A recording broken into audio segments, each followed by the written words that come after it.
Coleman, the intended receiver. Colin Wright got there just in time. Well, Bobby April, the D coordinator for Stanford, he told us Colin Wright is their guy. That is a beautiful play by Wright. He's really the veteran of the guys that are playing corner. They've been playing a lot of zone coverage so far in this game, as you might imagine. They don't want to play a ton of man-to-man, although at least on this snap, the pre-snap look is man-to-man. Look at the top of the screen and bottom of the screen. Pre-snap and the guy going in motion. They're playing man. Here comes the blitz. They pick the blitz up. Egan double clutches and then throws the ball away. Nash was out there. Egan, I believe, had more time than he thought he did have.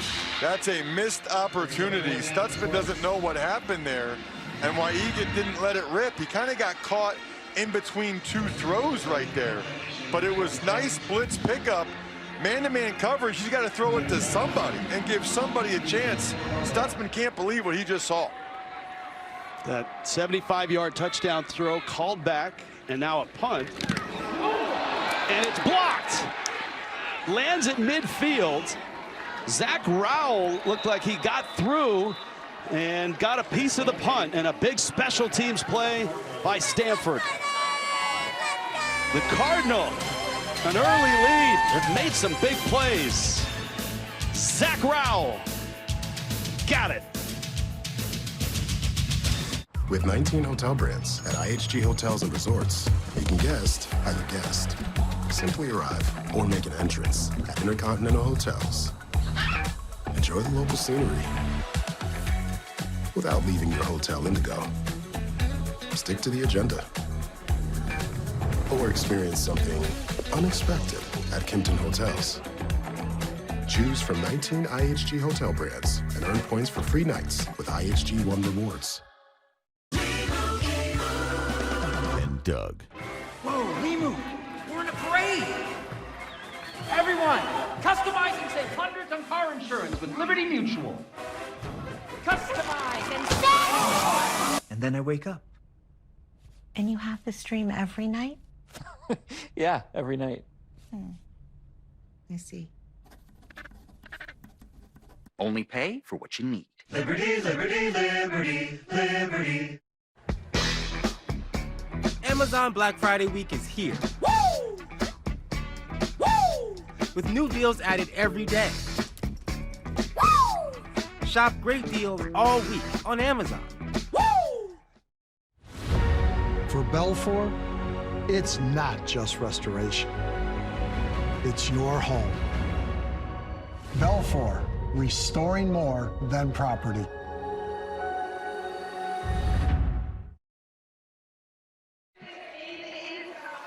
Stanford, just a crushing loss last week. They had a 2-score lead in the big game, and Cal came back with 2 long touchdown drives, and Troy Taylor's team went down.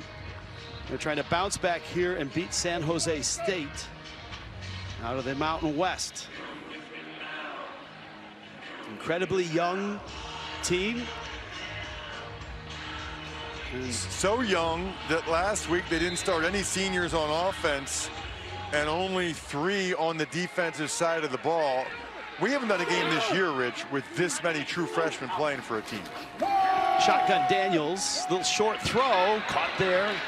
Io Manor, big receiver out to the 50. And the cupboard was absolutely bare when he arrived. In his first season and a half, he lost almost every starter to the transfer portal because many of those players had the extra year with COVID and they had their Stanford degree and they went on with the coaching change to go somewhere else. And the hard part is he was unable to really reload in the portal. Daniels trying to get outside. Flags, 2 of them in the backfield.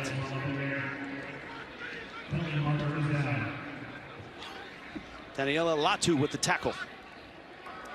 There are 2 fouls on a play, both by the offense. Holding, offense number 76, that penalty is declined. Holding, offense number 69. 10-yard penalty, 2nd down. Let me ask you as an offensive lineman. And let's watch Mikla pulling to the right. 69 right there in the middle of the screen.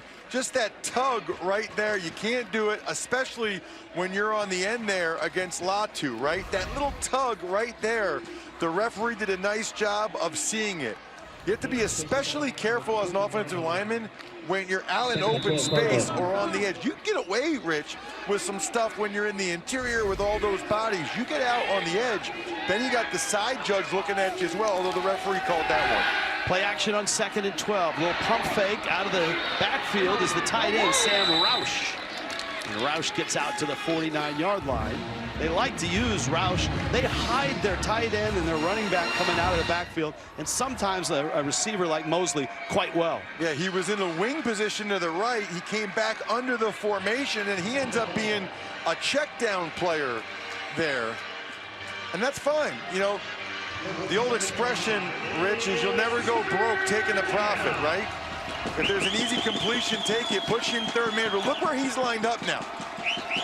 Look where Roush is. 3rd down and 5. Io Manor, and he blasts inside the 45 to the 43. That's a 1st down. 7 minutes was the last drive for Stanford, and they're ball controlling it and running clock right now. Really like that route combination by the Cardinal. They had Roush, the tight end, go out there, and then Mosley ran into the flat, so Io Manor just sat down against that zone coverage. This offense might not be the offense Troy Taylor is running in a year or 2 years. He's really tailored this to the personnel that he has. Fair to say he's Troy tailored it to the offense? That's fair. It's early, though. Io Manor with the catch at the 38-yard line. I'll tell you what, Alec Io Manor is a tough cover at 6'2", 210, and he's explosive. Working against Harvey there. Harvey giving him a lot of respect, playing big-time off coverage. He's seen the video of Io Manor making the plays deep down the field. But if that's the case, if you're going to play that far off, that's exactly what Ashton Daniels should do. Keep hitting him with that big body target at 215. Daniels is sharp right now. Tab with the carry. And John Ward makes the stop for San Jose State. That was sweet by Ward. Watch Ward right here. You're going to see Michael come pull. Watch this swim move, Rich. Here comes Michael. Whoop, whoop. Nope. Olay. Almost like a bullfighter right there. He olayed the running left guard. Bull coming at him. That was sweet by Ward. Personnel change for San Jose State. They just ran 4 new defenders on the field for this 3rd down and 5. Another impressive drive going for Stanford. Movement, flag down. Feels like a free play, and a catch by Roush near the stick. But Daniels didn't know he had a free play. Looks like he's going to be short of the line to gain. I don't know, actually, he might have it. Offside. Defense, number 10. That penalty is declined. The result of the play is a 1st down. He did get it. Good spot for Stanford. You'll see right side of your screen, Pollard's running a stunt on the right side, and he was just a little bit early. I like the rhythm that Ashton Daniels is in right now. Rivas put his fist up. He thought he had stopped him short of the line to gain, but he hadn't. 8 of 10, 71 yards for Daniels. Blitz comes, fires it quickly. Io Manor again. This short passing game mixed in with the quarterback run game is eating clock. Io Manor is having one heck of a quarter. It's almost like he's sick of reading all the Nick Nash clippings this week about the Blitnikoff Award. He's, hey, we got a better receiver here in the Bay Area. It's me. He's on a 20-catch pace right now. 5 catches in this 1st quarter. Jack Layer down. Stanford's had some issues in their offensive line. Well, that would be big, because Stanford's already without their starting left tackle, Khalil House, the true freshman. So the only reason why Lair is even playing left tackle today is because House is out.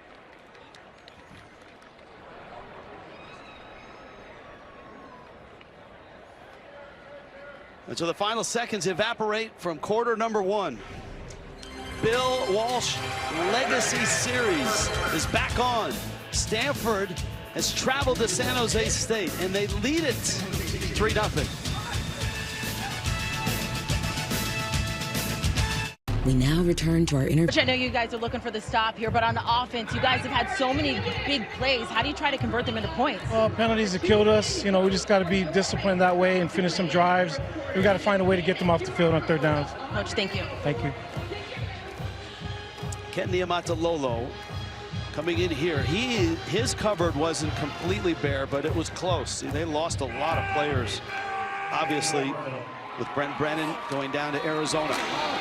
Stanford on the move here, and Tab, strong runner. I mean, strong runner. Still on his feet, and he gets down to the 2-yard line. My goodness. And that was the tight ends and the receivers blocking right at the point of attack. Watch the left side. They have 2 tight ends and Iamander. Watch the blocking by those guys. They open up a huge hole. Iamander finds him. Roush stays on him. And then Tab, the power lifter, this is why he lifts all them weights. He is pound for pound one of the strongest guys in college football. He's in the backfield here. Short yardage, Tab, legs churning. He's close. And he's short about a half a yard. They ran the exact same play.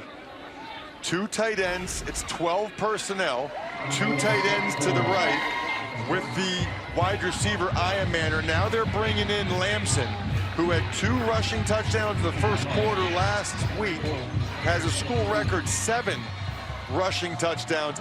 Everybody in the stadium knows number 8 in white is running the football here. The question is whether or not San Jose State can stop it. Here comes that Nolan Ryan fastball we were talking about. Lamson right side, and he's hit. That's like Will Clark taking the Nolan Ryan fastball out of the park. Boy, that was awesome.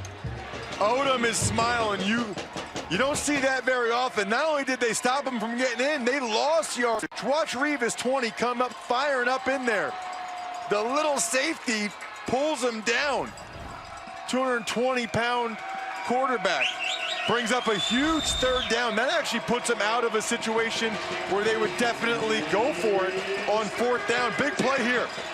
5 tackles for loss already for Derek Odom's defense. Lamson going to try the left side this time, and he's hit again and stopped. But he's closer to the end zone, so it's 4th down, and you would think Stanford, who's 2nd most in the nation, in going for it on 4th down. No hesitation from Troy Taylor. They're going to go for it. He got close enough. It's 4th and a true 1 yard. The reason why you go for it here, and I agree, is even if you don't get it, man, you are pinning San Jose State very, very deep. Stanford moving guys in and out. Here comes San Jose State. They get a chance to match personnel here on the substitution. Lamson's gone right, he's gone left, and he's been stopped both times. Ford in the backfield, little pitch. Ford coming around, and he's hit and dropped. Another tackle for a loss, and a 4th down stop. Isaiah Revis. Flag is down, back near the line of scrimmage. This is going to be, I think, a post-play foul here. Harvey got tied up with a receiver. I think they'll say it's after the play. But an unbelievable goal line stand by San Jose State, led by Revis, the safety. After the play, unsportsmanlike conduct, offense number 10, his first. 15-yard penalty, 1st down. It's a 2nd flag on Mosley, the freshman wide receiver.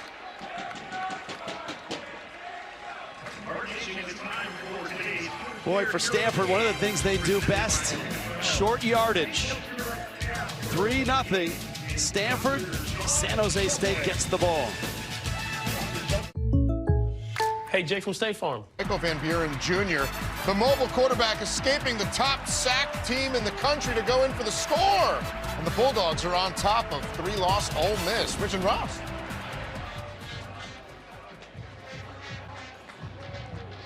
All right, thank you, Adam. 3-0. Stanford on top. The Egg Bowl, one of the great traditions in college football. San Jose State, after the goal line stand and the personal foul on Mosley, have it out close to the 20. Eget quick throw, and it was a little quicker than Jacob Stewart thought. Let's go back to that 4th down stop. Yeah, it's interesting because watch, you'll see Lampson. He's going to pitch it to Ford, and then Ford's going to see what. Freeze it right there where you pitch it. Okay, this is where he should be looking, right? That he should be following the quarterback.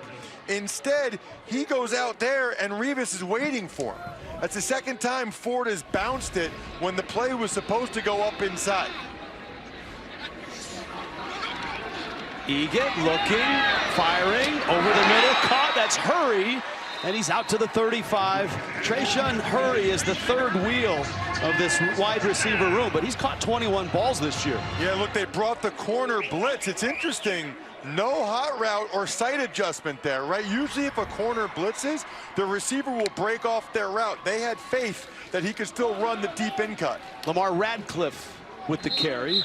Radcliffe is out to the 39. Bobby April, the 3rd, the defensive coordinator, told us they were going to try to disguise their coverages and their schemes almost post-snap or right up to the snap to try to confuse Eget. And there he is. I am surprised to come with the corner blitz, though, there. Just because Eget gets rid of the ball so quickly, it's unlikely that Richardson, the corner, is going to get even close to him, and he didn't.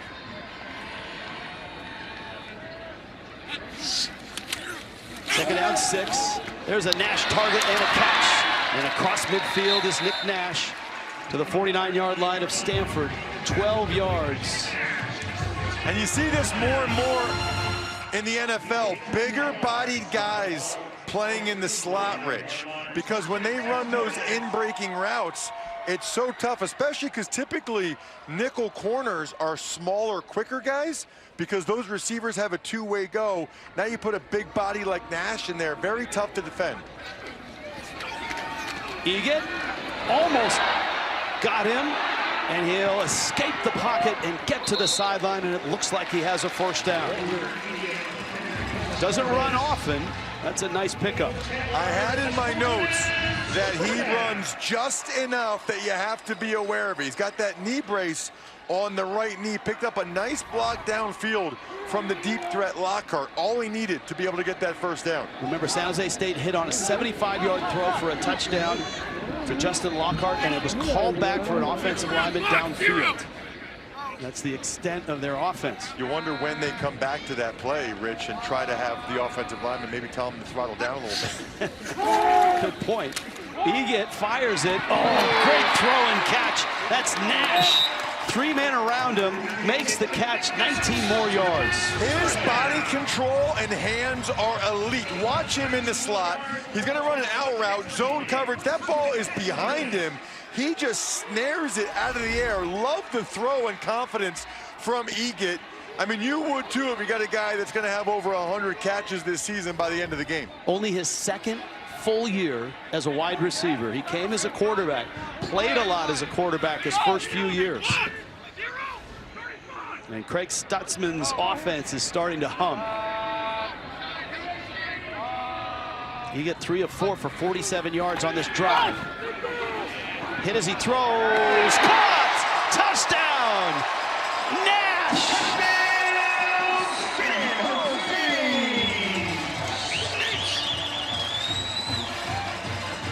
Didn't have a catch before the drive started.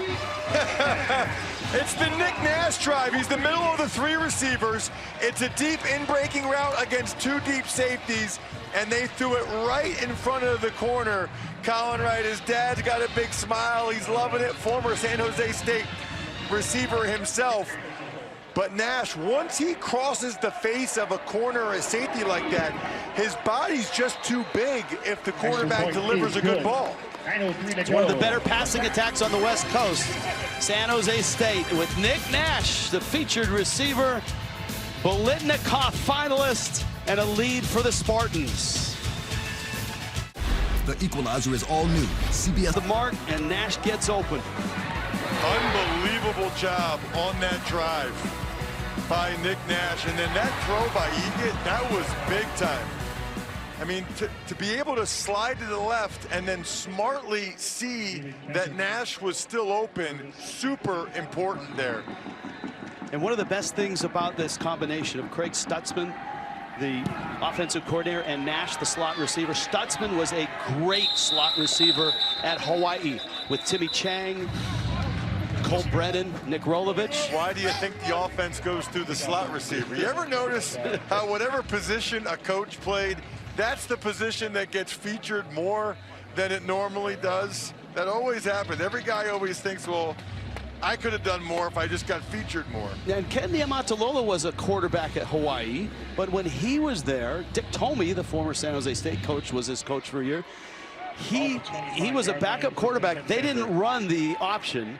It wasn't until he became an assistant that Paul Johnson arrived, and then the option that whole option and Ken Niumatalolo combination started. That one is knocked down, intended for Emmett Mosley. Amir Wallace on the coverage. And of course, he would follow Johnson around and then end up at Navy for 15 years, the winningest coach in Navy history. He had an unbelievable run there, and even me just bringing up Army yesterday in the meeting, he didn't like that very much. He still has a large dollop of disdain for Army, and that's putting it lightly after you brought it up. Second down 10. Daniels deflected and picked. It's Harvey, second interception. This ball-hawking defense has already forced 2 turnovers. Daniels and Iaman are not on the same page. Look at him. He's going to come back down the stem. It looked like an errant throw. Harvey just jumped it. Daniels was talking to Iaman after the play. I think Daniels thought Iaman would come back down towards him a little bit more than he did. Either that, or it was just a very errant throw. Looked to me like right after Iaman came out of his break, he kind of drifted to the left a little bit. Daniels was not expecting it. Quarterback and receiver must be on the same page. Credit to San Jose State, seemingly always making the most of those opportunities. Harvey had a big pick 6 in the win at Oregon State, his 4th interception of the season, and this play never gets off the ground.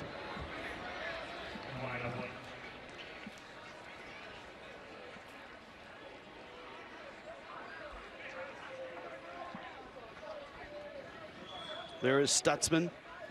He's really climbed the ladder, designed his offense in different stops as an offensive coordinator. Was at Washington State with Nick Rolovich, who was also a former Hawaii quarterback. That's the thing I love about Niumatalolo right there. The relationship that he has with his players, taking the time to go over there and talk with him like that while they're on the offensive side of the ball. Another throw over the middle. Lockhart this time, and that's a first down. Flags are down, back of the 23-yard line. Brandon Nicholson on the coverage. I think this might be another ineligible man downfield. They're taking too long on these RPOs. Ineligible receiver downfield, offense, number 79. 5-yard penalty, first down. How do you fix that? Well, you throw the ball earlier. Watch, look at the, let's see where 79 is. Yeah, he's 6 yards downfield, right in the middle of the screen. I mean, he's a good 5 yards downfield where you look when that play happened. And Walker Egan knew it right away. Just so everybody knows, RPO, run pass option, most people are familiar with that. The O-line blocks run. As far as they know, it's a run. That's how you try to fool the defense, but that's also why the quarterback needs to throw it faster. Egan flushed. A lot of room in front, gonna throw it, and it's caught right on the sideline. And it's Matthew Coleman, a sophomore out of Carson, California, an 8-yard pickup. You know, watching Egan, Rich, he doesn't want to run. I mean, he'll run if he has to, but when he scrambles, when he buys time, he is really looking downfield. Stanford brings in a whole new D-line here because they're worried that their guys are getting tired out a little bit rushing against Egan and this spread run-and-shoot offense. On 2nd and 12, Egan has been in this program for a while. And again on the mark, Coleman, or excuse me, this time it's Sebastian Macaluso. And they get a few more yards. It's going to bring up 3rd down and about 8. And Egan very close to Nick Nash. It started on the golf course. They're golfing buddies, roommates now, very much on the same page. He's 8 of 13 for 103 yards. Nash is the middle of the three receivers up there at the top. Keep your eye on number 3. He's working against Wright, number 6. 3rd and 9. Egan fires for Nash in a crowd, and he makes the catch down at the 6-yard line. Excellent call. Offensive coordinator here in the booth. It's not that hard to say they might throw the ball to the leading receiver in college football. Uncanny ability to find the hole in the defense. And Egan knows if he throws it up to Nash, he's gonna come down with the ball. I mean, a lot of times he's not even running that hard off the line of scrimmage. He's just finding space, and he gets putting it on him. This is fun to watch. He credits a lot of that ability to find space to his quarterbacking for 3 years here. Now this play's going nowhere. Chalk is caught. Dyson Bernadelle makes the stop. Senior linebacker. Bernadelle, the leading tackler for the Stanford team. Bernadelle actually was the first transfer Stanford got after COVID, and they said they hit a home run with him. Look at the way he just made Talavu, the right guard, whiff. That's a big-time play by Bernadelle. His linebacker coach, Mark D'Onofrio, told me before the game he thinks both of his linebackers, Sinclair and Bernadelle, have a chance to play at the next level. First tackle for loss for Stanford in this game. Off a turnover, San Jose State on the move. 2nd and goal. By the tight end, Jacob Stewart. They like to throw to the tight ends. Both Stewart and Kanan have caught a lot of balls this year, but he is shy of the end zone. This is going to be 4th and goal from the 3. Yeah, he's listed as a tight end, but he's only 225 pounds. I mean, he's basically an oversized receiver. This is one of the issues with the run and shoot offense, though. You get down near the goal line, they do not run the ball very effectively at all. They're bottom 5 in college football running the ball. Let's see if they even try or if they throw it to Nash. He's got man-to-man at the bottom of the screen here, Rich. My bad, it is 3rd down and goal. Nash, one-on-one, leaping, catching, touchdown! Again, Ross Tucker. I know he may be the best wide receiver in the country. Why would you not do this, though, right? Man-to-man coverage. You got one of the 3 Biletnikoff finalists. He's so good with his body control, his hand, and in contested catch situations. I love that read by Egan. Don't try to run it. Throw it to one of the best players in college football. Extra point up and good. Previous drive, it was all Nash. Then the defense forces a turnover and gets it right back to Walker Egan. And he goes right back to Nick Nash. And the Spartans stretch their lead over Stanford. Swiffer Duster traps 4 times more dust for a clean even mom approves of. That reach. Making hard to reach So easy. Swiffer. Wow. The mother of all cleans. Love it or your money back. I'm the Yips. And while you're typically athletic, right now, you're pathetic. Yep. Once I'm in your head, good luck getting me out. Yep.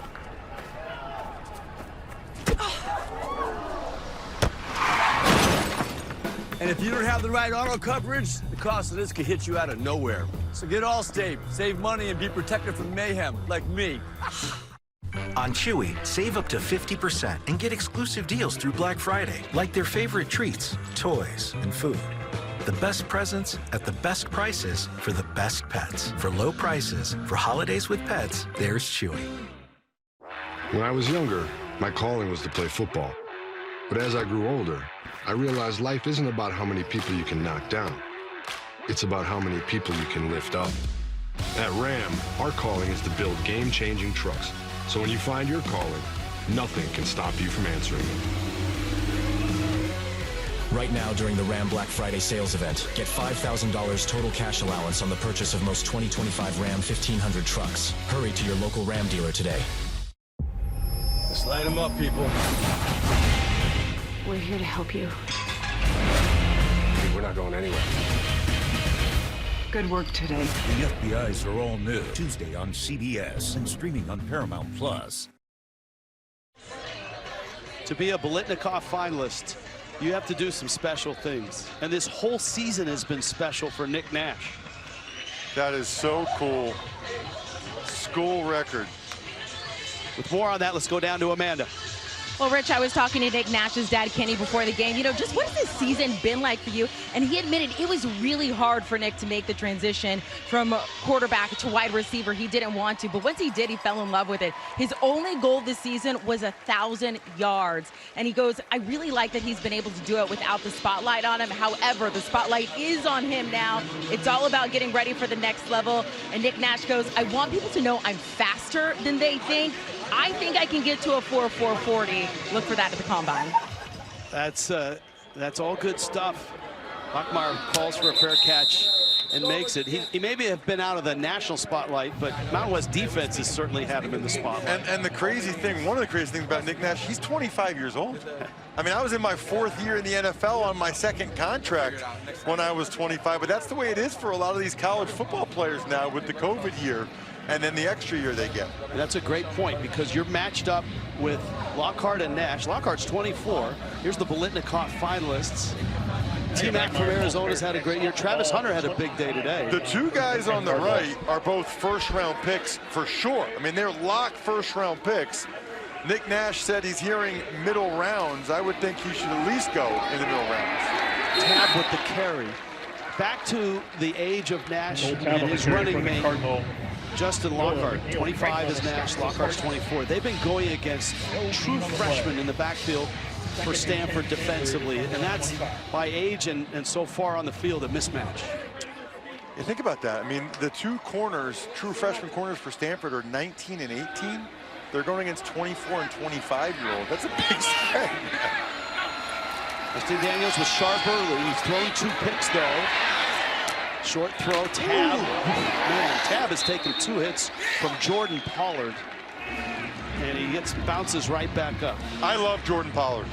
Number 10 right there. I love watching that young man play football. Man, he was so mild-mannered when we talked to him yesterday. Such a quiet young man. He's a philosophy major. And yet, on the football field, he absolutely unloads. He is looking to really inflict punishment on his opponents, and that might have happened with Tab right there. Let's hope he's okay. They're down 5. Daniels in the pocket, lots of time, fires, caught there. And it looked like Mosley with the catch, and that's going to be a first down. A nice throw from Daniels. Nice job by Stanford's revamped offensive line picking that up, too. Even Micah Ford, number 20, watch him find Pollard. That is beautiful, right in the middle of your screen there. The true freshman, usually the toughest thing for a true freshman running back is blitz pickup. That time, the O-line did their job, and then Ford was able to find Pollard looping around. Love that. Troy Taylor trying to get that offense back rolling. They moved the ball well in the first quarter. Ton of time. Daniels wandering, pumping, and now scrambling out of bounds. Little love tap there on the sideline. No Daniels on the keyboard. You know, they only rushed 3, Rich, which means they dropped 8. There's nowhere to go with the football. I mean, everywhere you looked, there was nowhere to go. Maybe could have thrown it to the backup tight end, Blackburn, earlier, but look, the only thing I can see is maybe up there on the comeback route. For whatever reason, he didn't like it, and then when he rolled to the right, there was nowhere to go. He had to just try to run and get a couple yards. Very talented defensive secondary for San Jose State. Blitz coming, and he throws into the blitz, and Bachmeier makes a diving catch for a gain of only 2. Pass is complete to Tiger Bachmeier. Feels like a really important play here. Still plenty of time here. Stanford has 2, San Jose State has 3 in terms of timeouts. You still have the 2-minute timeout at the end of half here in college football. Wouldn't be surprised if we see some type of quarterback run, even to get it close again on 4th down if they're not able to get it. It's going to be a timeout. They're under review is that last play. The possible catch by Bachmeier. It's like a 2-yard review, right? How many yards did he get on that? 2. Let's see if he caught it or not. Tough to tell from that angle. Especially with Wallace behind him. Oh, this will show us. Call on the field was catch. Hands under. Yeah, it's a catch. It's a beautiful catch by Bachmeier. This should be super quick by the replay officials. This also, Rich, falls into my category of maybe it has to be more significant to review it. The ruling on the field stands. Third down.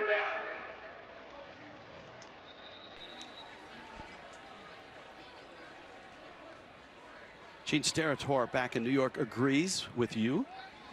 How many yards should the difference have to be before you go under the hood for a review? Oh, I think he agrees with you. No, he I agrees know. with the call, not with you. No. On He probably does on that too. Yeah, he probably does. 2 yards, come on. Daniels looking, another short throw. That's right at the stick, and it's going to be a first down. Mosley is a pretty thick receiver, 6'2", 205.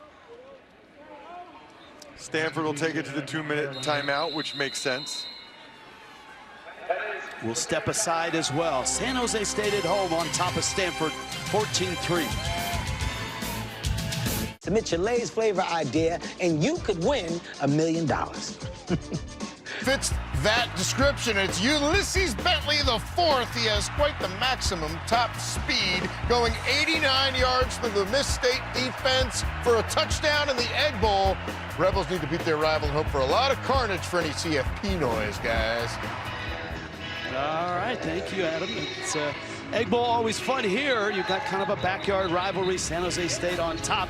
And in 2 weeks, CBS Sports once again proud to bring you a game of honor, the 125th Army-Navy game from Commanders Field in Maryland. Live coverage, all the pageantry starts at 2:30 Eastern here on CBS and streaming on Paramount Plus. And when we brought that up yesterday, Ken Niumatalolo still has, as we noted, not so fond thoughts about Army and great memories of his Commander-in-Chief trophies that he's won 6 of them. Doesn't quite have the same vertical, though, he used to have. No, he doesn't. Daniels out of the break.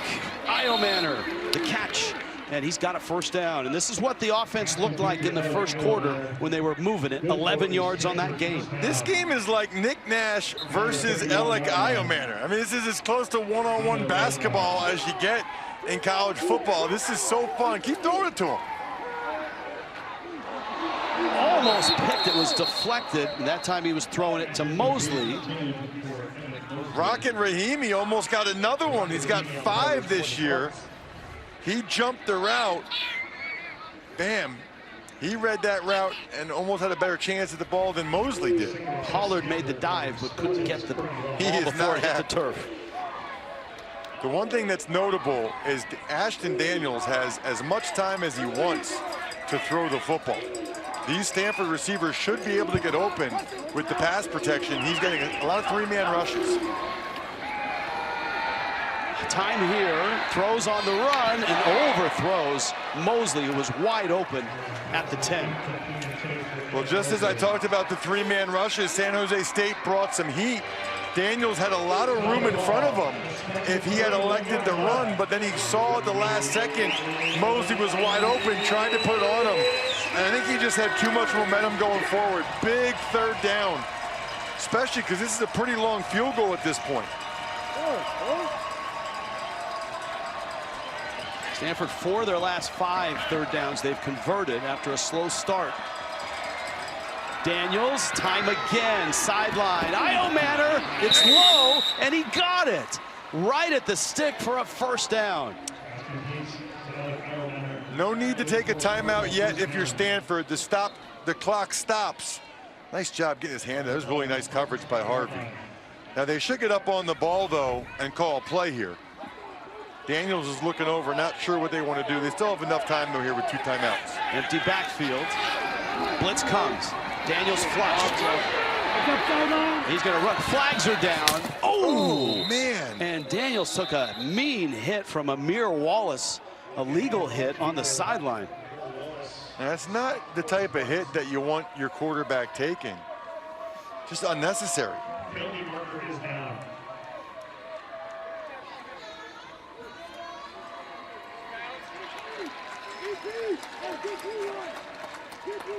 I don't read lips, so I'm of no help. What's the end of that? Man, he went low at him too. That was right near our parabolic mic over there. And I'm with you. It was some type of personal foul against Stanford, I'm guessing. It was some type of high-low, but an issue with the referee's microphone there on that call. So now 1st and 25. Another blitz comes. Pump fake. Daniels fires down the sideline and throws it away. Benji Blackburn, the backup tight end, was in the pattern. And that penalty moved them back to the 35, and so a field goal now, if they had to try it, would be over 50 yards.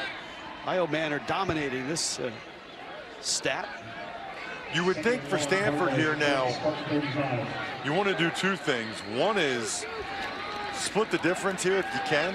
Try to get somewhere between 10 to 15 yards. Again, they've got Mosley, one of the wide receivers, lined up in the backfield. Now he'll go out in motion. Daniels will keep it, gets out, and ducks his head at the 26.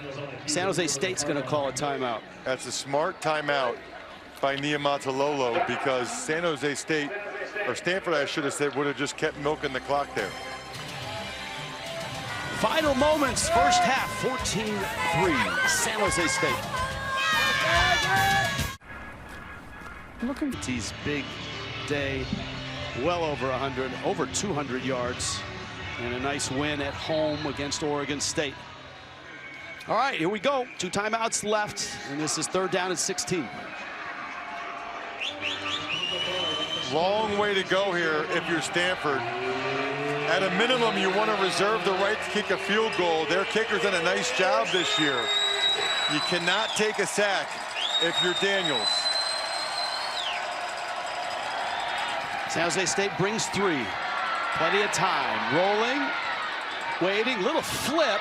Caught there by Roush, the tight end. And he's blasted out of bounds, short of the first down. This feels like a field goal here. What you don't like about that is that he got blasted out of bounds. Like you said, that stops the clock. And so now San Jose State was able to save that second timeout. Taylor is keeping the offense on the field, at least for right now. That would surprise me if they go for it here. I'm thinking hard count to see if they can get a first down. I don't know if he'd be reading off his armband there if it was just a hard count. Second most 4th down attempts in college football this year. 4th and 3 here. They're going for it. Blitz comes. Throw is on the money. Caught. Touchdown. Mosley's in. 13 yards and the score. A huge play for Stanford. Man, Taylor is aggressive. I thought it was a hard count. If they didn't get it, they would kick the field goal to make it a 1-score game. He wasn't doing it. You'll see Mosley right there. It's zone coverage, and they dropped him. Look at that. I mean, that's just a dropped zone coverage. The 2 DBs to that side for San Jose State, they were not on the same page what they were going to do if those receivers crossed up.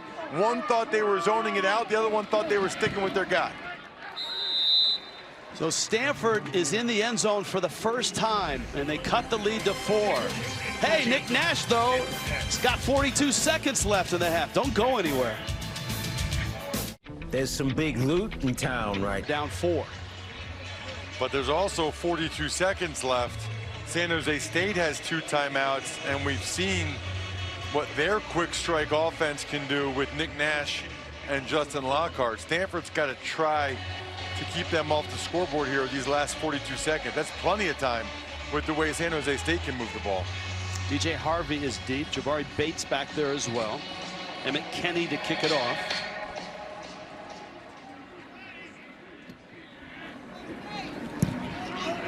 That's a strong kick. So no time off the clock.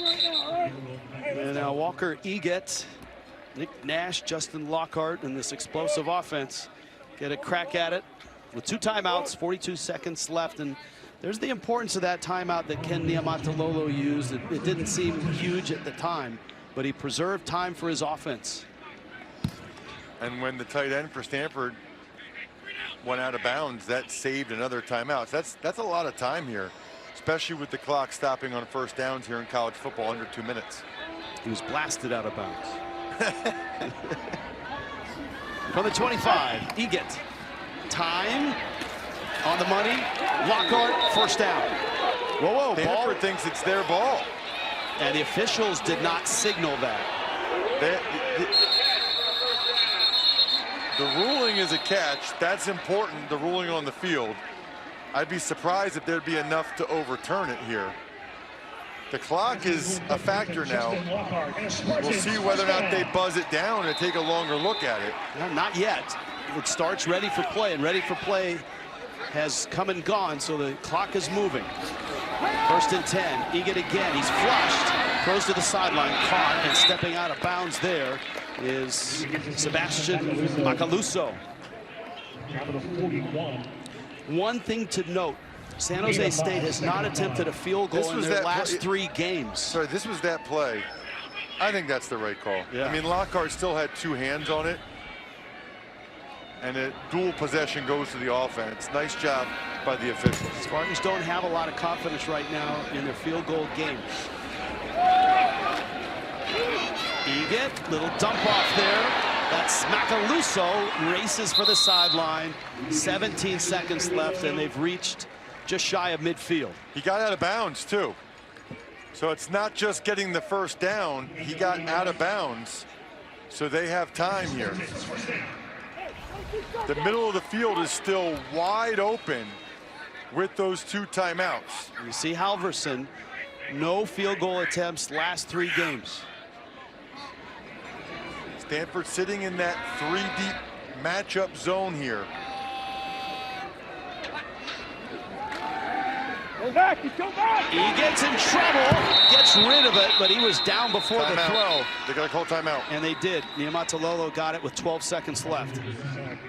And that's a sack by Stanford, who had 6 of those in the big game against Cal last week.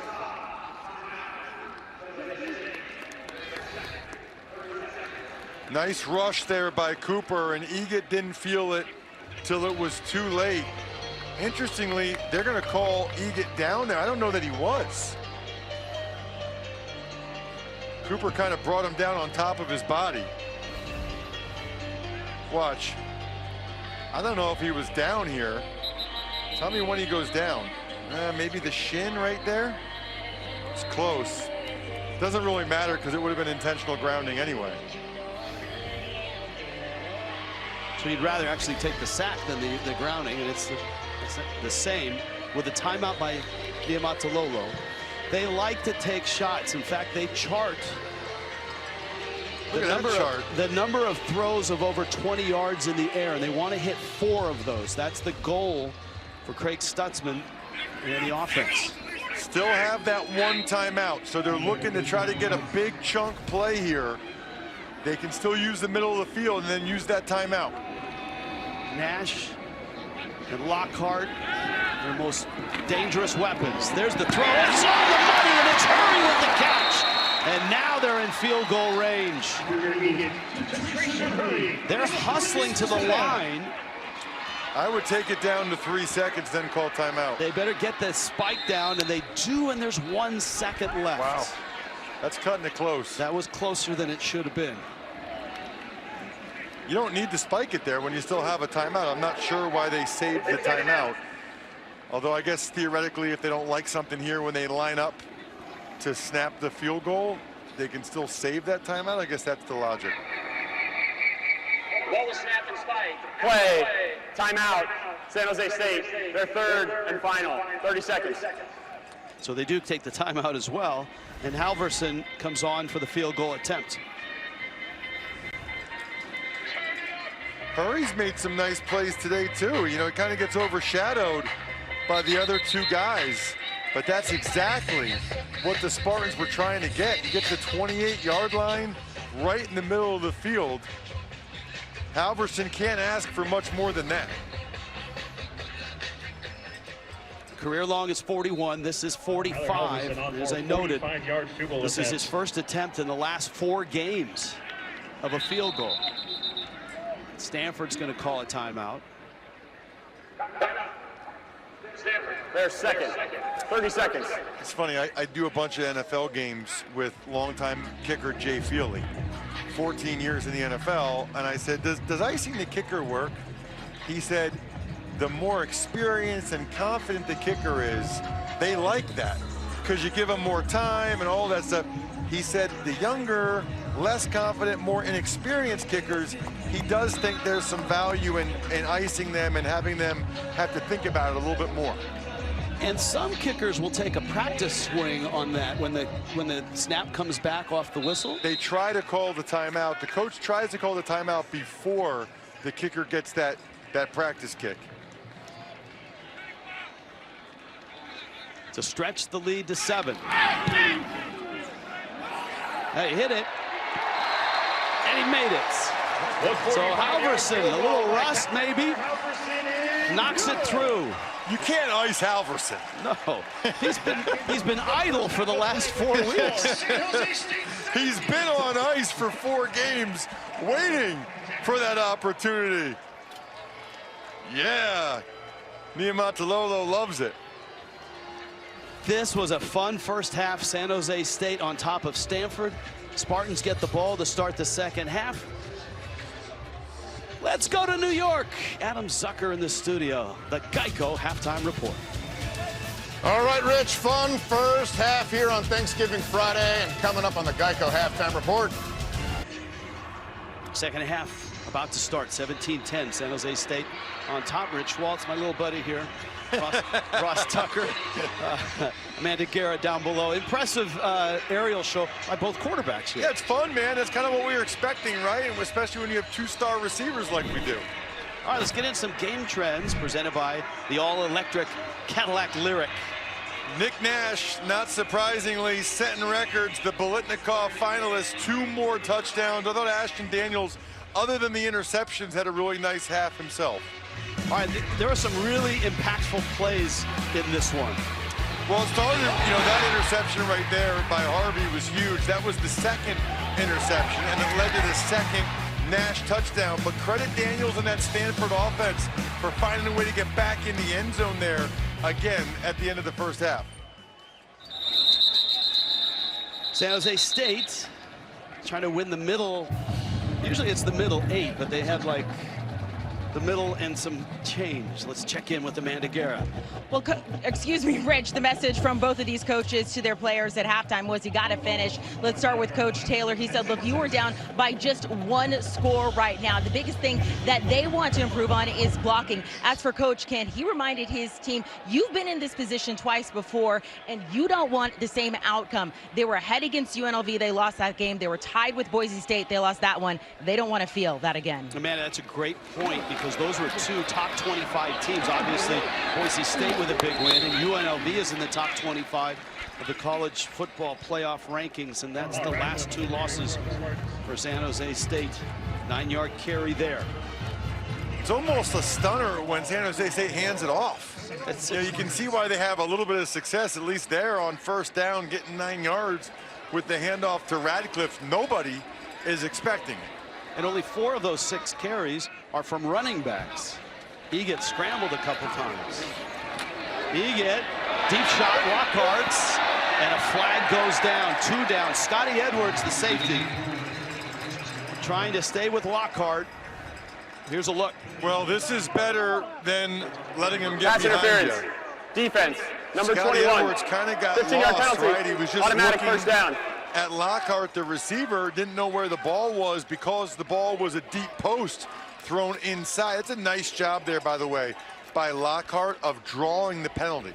That's okay if you're Edwards. It's only a 15-yard penalty. It's a lot better than letting them catch a bomb behind you. But I often say, Rich, you've heard me say it multiple times this year, I feel like receivers could do a better job of drawing the penalty. Lockhart did an outstanding job of drawing that penalty.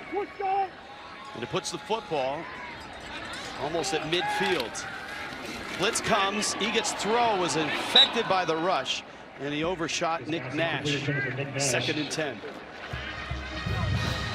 Bernadelle coming off the edge. A lot of times when you blitz a linebacker against the Spartans, they get rid of the ball so quickly that doesn't really have much of an impact. But Bernadelle, and it's actually the other side, Bailey, 23. Bernadelle got in there, but the other side, Bailey, 23, the designated edge rusher, got enough pressure there to affect Eget's throw. Nick Nash with a couple of touchdown catches. Eget flushed and caught from behind and dropped. Ernest Cooper, Guy-Finn Bernadelle again. Guy-Finn Bernadelle on the stop. That's one way to stop Nick Nash. Don't allow the throw to happen. First play was a pressure. That was a simulated pressure where it looked like they were bringing more than 4, but they still only brought 4. Linebackers are mugged up again over both the guards. Last time they only brought 1 of them. This look, though, this makes San Jose State have to man it up across all 5 and gives those other guys one-on-ones, no matter who drops. I think both linebackers are dropping. Well-designed pattern, and Trayshawn Hurry makes the catch, and that's 11 yards. San Jose State's going right on the football. The linebackers didn't rush, but they just kind of sat there and spied, which meant they didn't have any depth to get underneath a route like that. Kind of feel like those linebackers are caught in no man's land there. Free play. Whistles down. Eget picks the football up. He's got a chance to fling it, and he does. Nash caught it. Did he get a foot down? No, the official says. It doesn't count as a catch, but that was just remarkable by Nash. He wins. Watch Offside. his body control. Defense. How long he 5-yard has penalty. in the air. First down. Clearly out of bounds, and a nice job by Wright pushing him out of bounds. There's no force out, but just the fact, it felt like he was hesitating in the air, just hanging up there. With him, it's not a 50-50 ball. It's like a 90-10 ball. It's a really good point, Rich. It's got to be so tempting for Eget or any quarterback to just throw it to him in any man-to-man situation like that.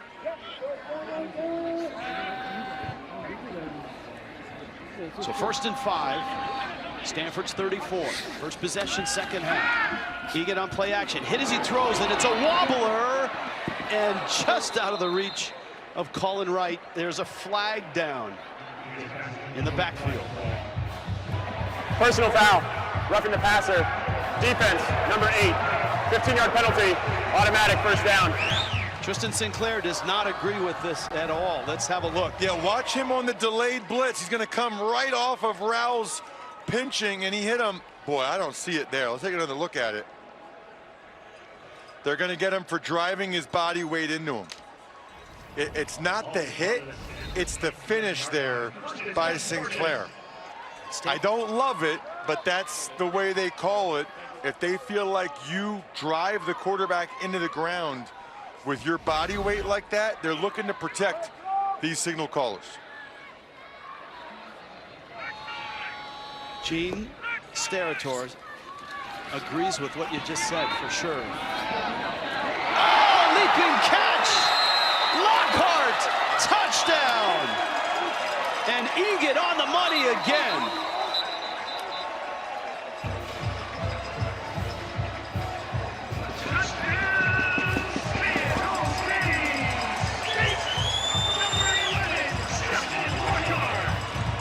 Lockhart, the outside receiver, I love that design. It's the double post, right?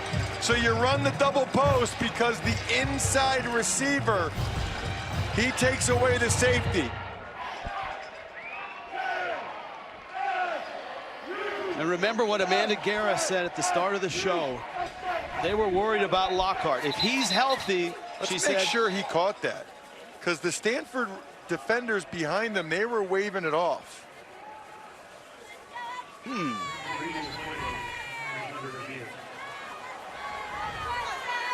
This could be our best angle here. He goes up in his hands.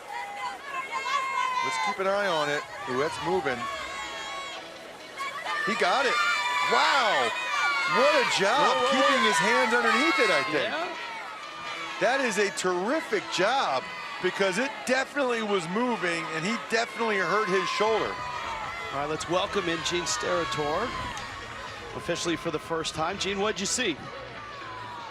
I'm with you guys on it. I think it's a great job with his right hand staying underneath of that football as they go down. We see him double clutch it a little bit as he comes down. And remember, he's going to the ground, so he has to survive the ground. Right there it comes a little loose, but I think he keeps... Touchdown.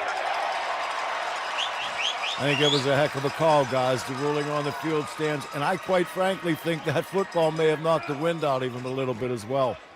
All right, Gene, thank you. How often do you see players go into the injury tent to give high fives to the guy who caught the touchdown? Well, it looks like he's already wearing some type of brace there, shoulder brace on his left harness on his left shoulder. And as Amanda said, they were worried about his health. They felt if he was good in warm-ups, they'd be good to go. He was good in warm-ups, and they're rolling right now. Ooh, look at that camera. Spartans. Hurry up, agent. Funny, Justin Lockhart, after that TD comes off, he was a little hobbled, goes into the injury tent, just sits there. Doesn't get any treatment, nothing like that. It looks like he just needed a little moment to himself to breathe, shake it off, came out high-fiving all his teammates. I think Ross went down there at halftime and had a solemn moment himself. Couple minutes. Well, it's a second kickoff out of bounds. That's a major no-no. Free kick out of bounds. Kicking team, number 99. The ball be placed at the 35-yard line. First down. It's not going to make the head coach really happy. No, he doesn't understand it. I don't either, to be honest with you. I mean, that's all those guys do all day is kick. How does that happen? Maybe he needs some time in the tent.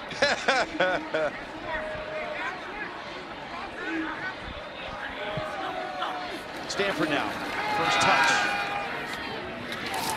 Roush, the catch. Jordan Pollard with the hit. What did you think of Stanford's offense in the first half? Well, I thought they moved it pretty well. I liked what Ashton Daniels did other than the 2 interceptions, the second one being especially costly. I thought they moved the ball decently. I like when they've got the multiple tight end sets out there like they do now. Io Manor, the favorite target. 8 catches, 9 targets. There's a catch there. And that's Mosley motoring into San Jose State territory. They're down to about the 29-yard line. What a fabulous freshman this guy is. He had a real burst, too, there after he caught it top of the screen. He's going to run that in-breaking route behind the second level of the defense in that window. Daniels almost broke it. Found a seam. DJ Harvey was the one that caught him by the legs. This is the second time, I think, that Harvey's shoulder's banged up. Look at that. Nice blocking by both the right guard and the right tackle. That is well done. And then Harvey, hard to see what happens there at the tail end of that play. Yeah, he went off in the first half holding that right side. And he's on the field right now. 24-10, San Jose State on top of Stanford. It's Mark calling and Kappa. I'm just AT&T. Edward Jones. And by Mountain Dew. Great list of quarterbacks from both schools, obviously. You could throw in a Guy Benjamin for Stanford, or maybe a Steve Clarkson for San Jose State. All right, there's Harvey, and he looks to be okay.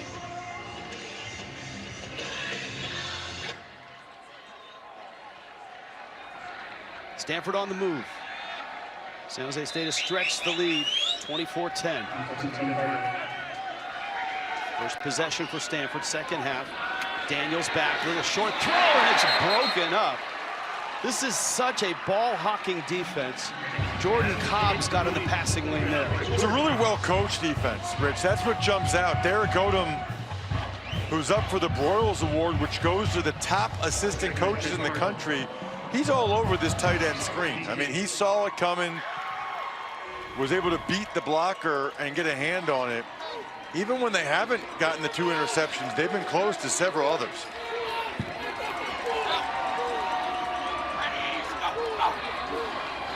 Four-man rush. Daniels fires, caught there. Io Manor. His 9th catch. And this one's for 14 yards. We got some receivers in this game. I mean, both these teams have 2. He's to the right there. Roush goes underneath. Again, how many of these in-breakers have these guys caught today against zone coverage? So often, every level of football, there's 2 deep safeties. Io Manor just settles in behind the linebackers in front of the safeties, and Daniels puts on them yet again. Yeah, Nash watching from the sideline. Both teams have a pair of really good ones. Daniels on the keeper. And remember the goal line stand, which is a huge play in this game right now. When Stanford was turned away, they had a 1st and goal inside the 5, and they couldn't stick it in, and were stopped on 4th down in the first half. And you would expect, if you're Stanford, with the way they recruit and their offensive line, they should expect to be able to run this football in when they get down here. But they've already gotten stuffed once, and they're not even bringing in the quote-unquote goal line running quarterback Lamson. 2nd and goal.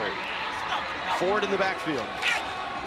Daniels looking, surveys, wandering, still looking, and tries to throw it. He may have been out of bounds. And Ethan Powell was giving the pressure. Great red zone defense.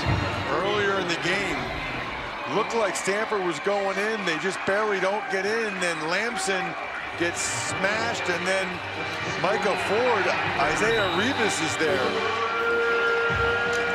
Most in college football, 6 takeaways in the red zone.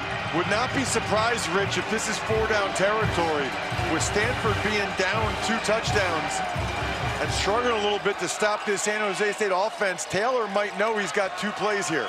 DJ Harvey's back in the game for San Jose State.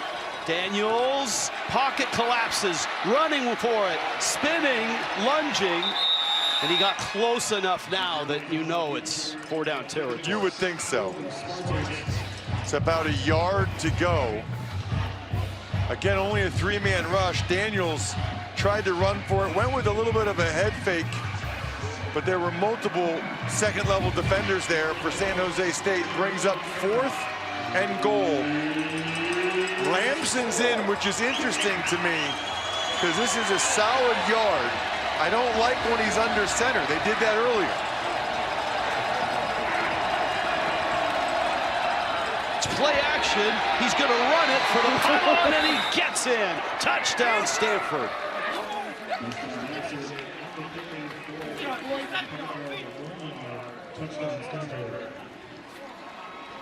Boy, Stanford very fortunate that none of the San Jose State defenders were there. Watch him naked bootleg out.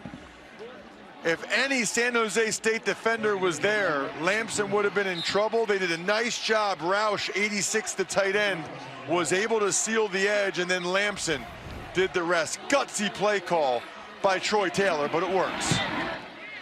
It's a creative offense that Stanford has this year, and they create a touchdown with their short yardage quarterback. Justin Lamson races for the pylon and gets it. 7-point game now.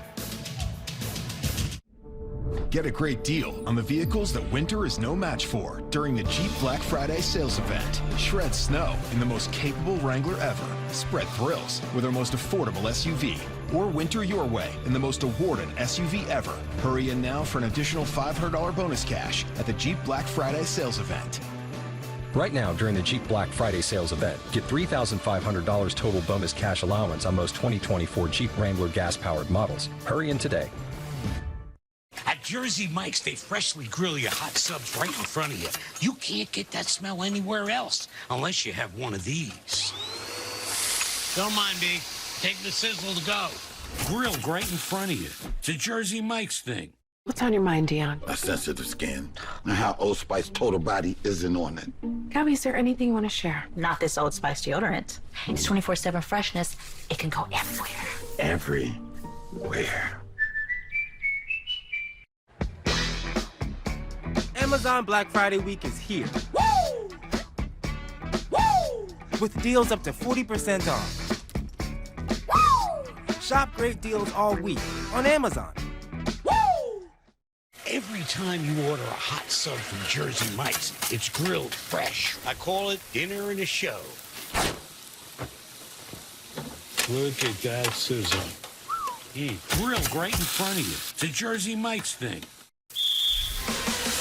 That's kickoff, folks. What are you doing here? I was going to ask you the same question. NCIS is all new CBS Monday at 9/8 Central and streaming on Paramount+. One of the most historic, emotional, and fun rivalries in college football is on CBS tomorrow, LA Coliseum. Aaron Taylor's going to have his green tie on for this one. Number 5 Notre Dame at USC. It's big time. It's 3:30 Eastern. And we start things with the college football kickoff show presented by Honda. State Farm College Football today. CBS and its streams on Paramount+. So many great moments in this series. So many great Heisman Trophy winners, All-Americans. Wow. Can anybody get a kickoff in bounds? That's the third one. Free kick out of bounds. Kicking team, number 13. Ball be placed at the 35-yard line.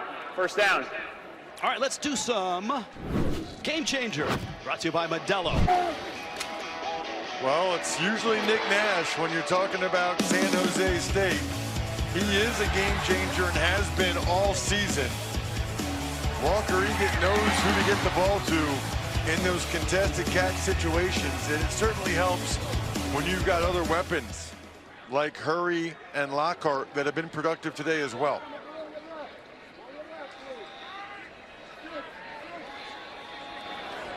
Nash, it seems like all 5 of those catches really impactful.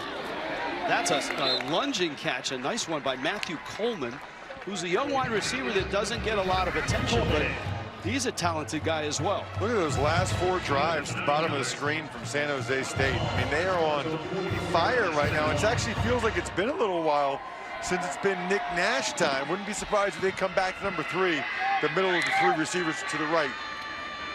Second down and 1. Back shoulder throw, and a lot of contact there. Coleman again the target. Cam Richardson in coverage. Got a chance to talk to Cam before the game. Was at St. Peter's Prep in New Jersey, then he transferred to Irvington. He's from Jersey City, only 18 years old. You don't see that a lot anymore, Rich, with so many of the grad transfers and the COVID year. Bobby April seeing if he can get a stop here on 3rd and short. This is a rare running back run for San Jose State. It looks like they have it. Matt Rose with the stop. They don't run it a lot, but it seems like they do run it enough. And on his way out is Floyd Chalk the 4th. You know what? That's one thing Ken Niumatalolo told us in our meetings yesterday. Coming out of the UNLV rain monsoon, right? He said it's a good lesson for us. We need to be able to run the football better in the future. I would think in the offseason that's going to be something they address. And they're going to run it here with Jabari Bates. Back-to-back runs, that almost never happens. This is the pass-happiest team in college football. 64% of their plays are passing plays, including almost 60% of their first downs.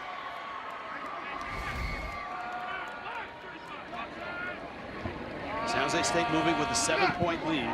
Midway 3rd quarter. Low snap. Egets. Deep shot. Lockhart. A step. And it's just beyond his reach. Nicholson on the coverage. Nicholson, the other true freshman. So they got Richardson on one side, the 18-year-old from Jersey City. Now you got Nicholson, the 19-year-old from Memphis, just able to kind of stick that hand out a little bit to affect Lockhart. It's a missed opportunity, though, for San Jose State. If Egan puts a little bit more air under it, Lockhart probably runs underneath it. Gigantic opportunity for Stanford to get their first stop here in a while here. 3rd and long. From midfield. And they're blitzing. Egets again goes deep. And this one's caught. Macaluso. got more than the big 2 wide receivers. He's starting to spread it around. This is unbelievable. What a throw. Coming right into your living room. Watch his feet. Has the hands, left foot down. Gosh, that is beautiful. San Jose State going up on the ball. They don't want the replay guys to have a long time to look at it, but that was a good catch. I think you're good. 35 yards on the completion, and a big hit there as Bates runs into Bucky, Zach Bucky. Bucky had a huge game last week against Cal. 3 sacks, part of 6 sacks for the Cardinals. I can't get over that throw from Egan to Macaluso there. 3rd and long to throw a bomb to your what? Number 5 or number 6 receiver? He gets 19 of 28, 254 yards, 3 touchdowns. Stanford shows blitz. Here they come, the RPO, and Bates is just blasted. Like 2 yards behind the line of scrimmage, the white wall arrived. Cooper and Tafiti, the first to get there. Well, so they had pressure coming off the edges, right? So when you have pressure coming off the edges, these guys come in, watch Walker close on it. Bam, he takes on the pulling blocker. And then inside of him, Bucky got involved again. San Jose State's not going to make a lot of hay running the ball against this Stanford Cardinal defensive front. Another 3rd down here. Even just holding to a field goal would be a win at this point for Stanford. They have 5 straight 3rd down conversions. He gets little out route to the tight end. That's Kanan, and he's down to the 8. Decision time for Niumatalolo. He's going to send out Radcliffe, the running back. He's making it look like the jumbo set's coming out here. I do not agree with this call. I would kick the field goal to go up 2 scores right now if I were San Jose State. This is a little bit overly aggressive in my book. Remember, they had the opportunity to take a field goal against Boise State up 14-0. They didn't, and Boise State would come back and beat them, and that's a play they'd like to have back. And very similar to that situation. Timeout. A timeout is called. Now they have a chance to think about it and talk about it. Yeah, but now so does Stanford defensively, right? Stanford defensively has all kinds of time to be ready for it and to be ready for any type of hard count. I think they're going to change their mind now and go out there and kick the field goal. Well, we'll see. They're still discussing it. Well, the field goal obviously makes it a 2-score game. There's a ton of time left. The 2-score game, the field goal is the right decision in my mind. You got to go up 2 scores. And that's a long 3 yards. Yeah, and here comes the field goal unit on the field. So I like this decision by Niumatalolo. I don't love that you had to use the timeout, though, to get there. We'll see if that timeout ends up hurting him here towards the end of the game. Alverson hit a 42-yarder early in the game, and he's back out here for 24.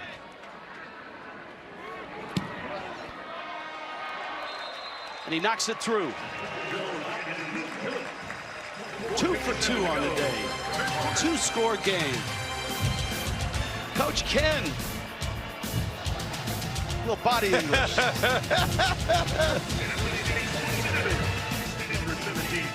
30 seconds to launch of A18 Pro. Give me a go, no go, neural engine. Supercharged, go. GPU. All 6 cores are go. Next level gaming. Guys, he's taking it all the way the other way for a Utah State touchdown. The Rams have since answered, but a 9-point game. If the Rams go down, it'll be UNLV facing Boise next week, Rich.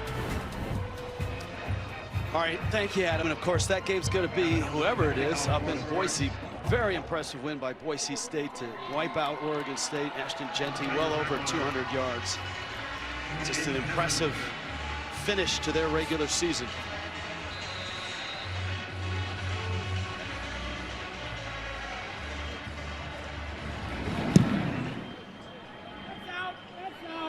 Kyler Halverson keeps this one in bounds, and it rolls through the end zone. New CBS Monday, Justice Has No Limits on NCIS Origins right after NCIS. Monday night is NCIS night.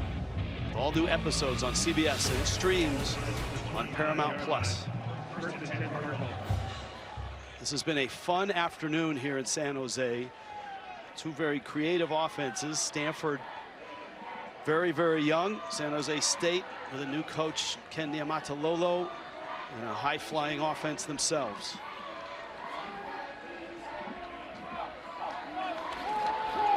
Ashton Daniels rolling. Fires to the sideline on the mark. That's Mosley.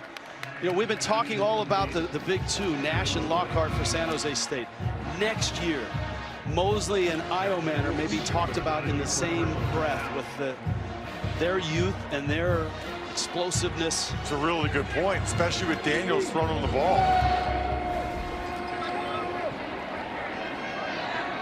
Daniels, little flip out of bounds.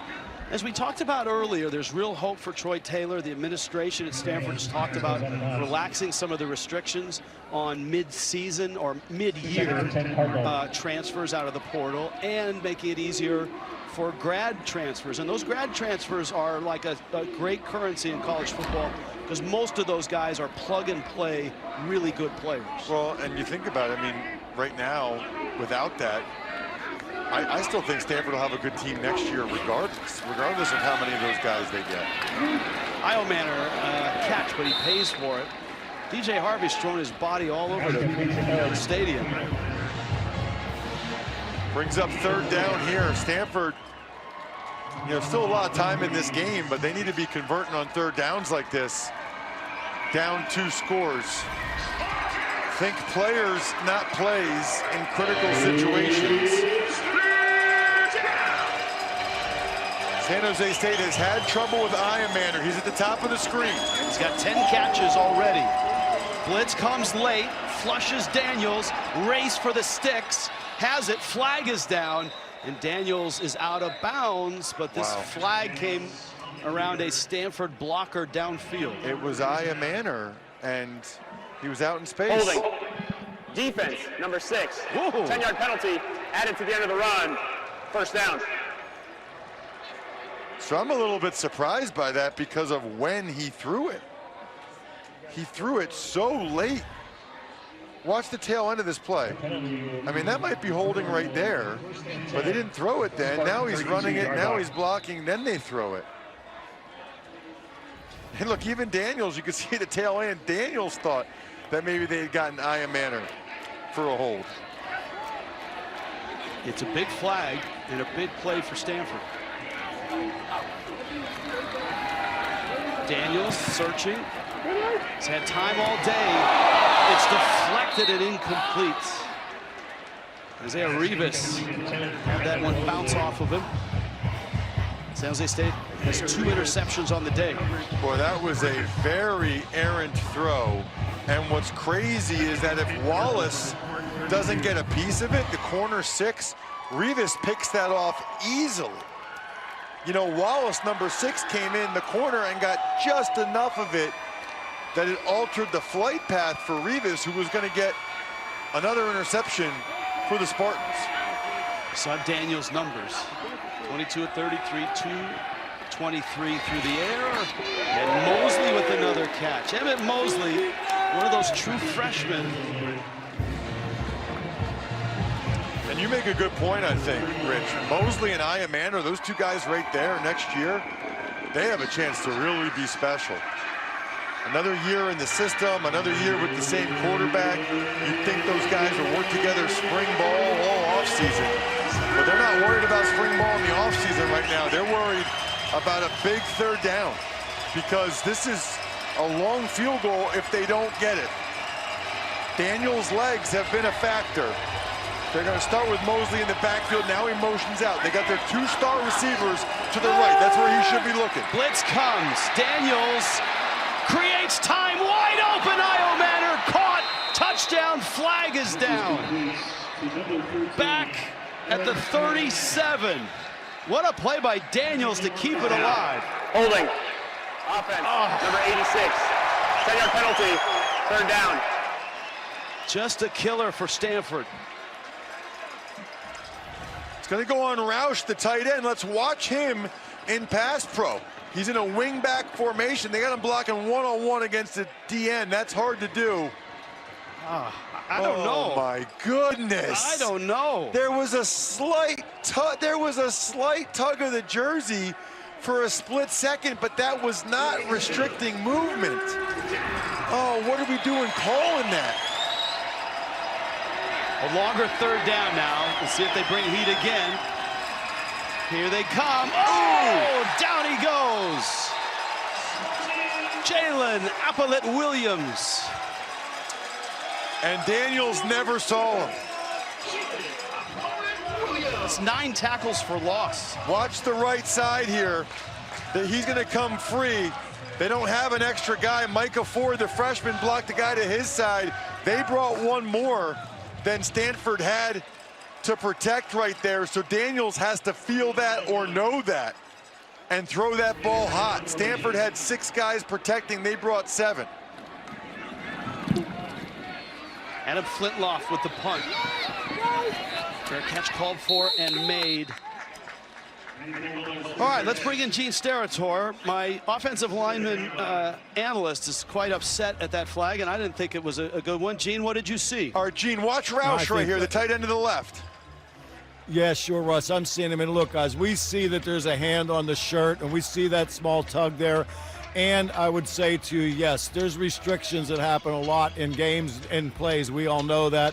What you're looking for is when those restrictions rise to materially affecting the outcome of a play or putting a player at a disadvantage. To me, I don't think that's enough. Had that quarterback continue to scramble to the left, and now he keeps him away from the edge, that feels like a different play. I didn't think that rose to enough of a restriction to cause a hold, in my opinion. Thank you, Gene. We all concur on that one. Now San Jose State trying to get it out from their own end. So in fairness to the official that called it, you could clearly see that Roush did have some of the jersey and he tugged on it. The ironic thing though, and at the point Gene makes, which I think is excellent, that tug would have had an impact if Daniels ran to the left. Then he would be restricting the movement to the left. That is a tough, tough break for Stanford.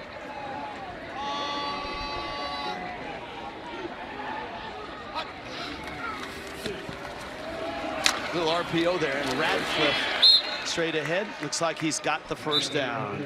Don't forget, later in the game, it's the play of the game presented by Jersey Mike's Subs. Matt Rose on the stop for Stanford. Nick Nash and San Jose State have been explosive. Nash 5 catches, 69 yards, 2 touchdowns.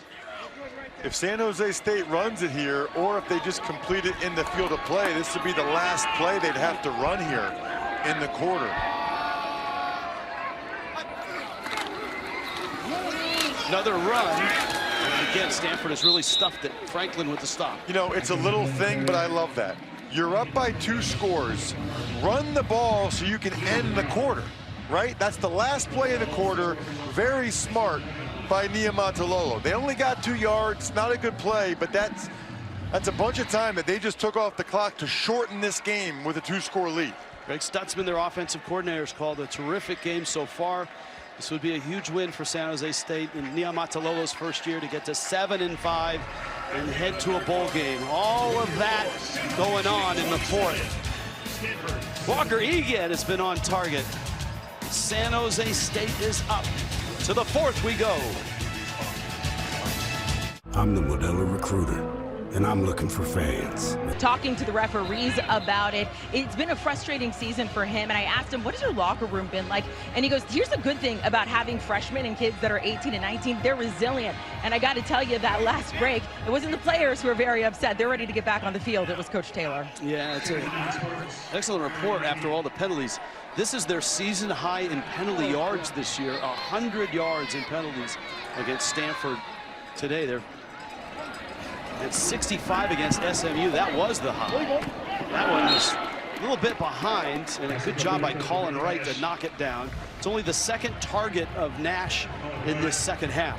Well, they were all over him. I mean, Colin Wright had excellent coverage, and Scotty Edwards, the safety, was right there in the middle waiting for him. Remember, Nash had a really quiet first quarter and then blew up in the 2nd quarter. Gigantic play right here, 3rd and 9. Stanford, if they can get a 3 and out here, get the ball back from midfield. They're showing blitz. And they bring heat, and the ball's loose. It's on the ground. It's picked up by Pacenti Lapualo. It's down again, and it's loose, and it's a Stanford touchdown. All we need is the band on the field with that.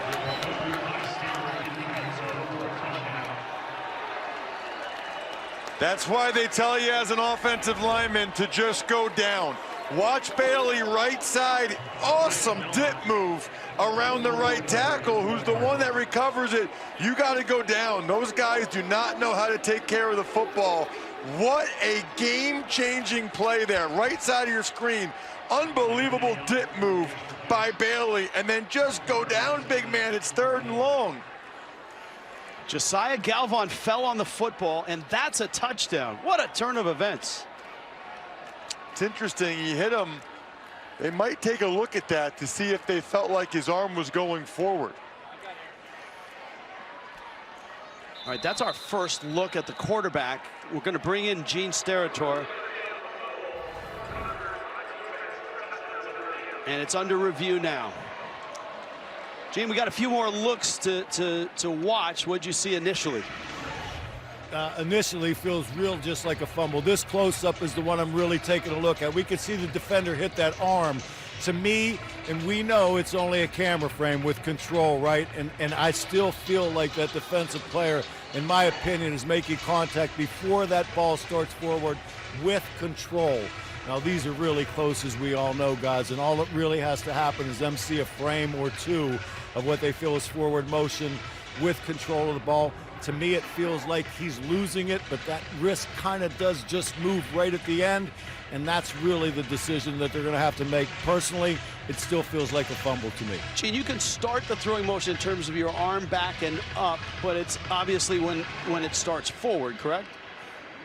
Yeah, it's a good point, Rich, because certain quarterbacks have different releases, and when you have a more of a wind-up release, you know, that motion will start maybe a little bit earlier, but it is forward motion. We can see right at the end there, this is a great shot. Now it's whether when that defender hits that wrist, which kind of cocks that football forward, if he's got control of it right there, or they deem that he does, then they can put it in a stands, pass. touchdown. I think it's a great job by the guys in the booth on that one. Thank you, Gene. Bobby April's guys, they don't get as many turnovers as the San Jose State defense does, but they got a huge one right there. Man, that is big. That's like a double turnover, right? It's a fumble, a recovery, then another fumble, and then a Stanford touchdown. Down 2 scores, no more. Here's Stanford with a big play on defense, down 3. The $7 Lux Cravings box has the Gordita Supreme? Sharp, they've both thrown for well over 200 yards. Nick Nash, 5 catches, 2 touchdown catches here. The Biletnikoff finalist, and a lot of football left, and a really fun game here in San Jose. Tomorrow night, 8 Eastern, CBS Sports Network is in the Mountain West. They play for the Fremont Cannon. It's a rivalry between number 22 UNLV and the Nevada Wolfpack. It's on CBS Sports Network.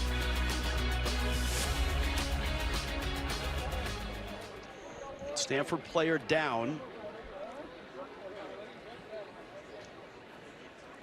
Happened at the tail end of that kickoff as he was running down.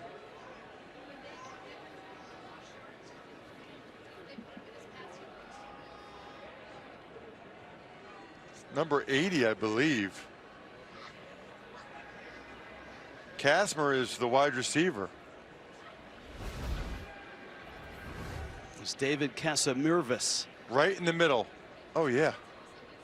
Non-contact. He just went down. And he reached, looked like, for the back of his leg. Casamirvis, it's a guy that plays a lot of special teams.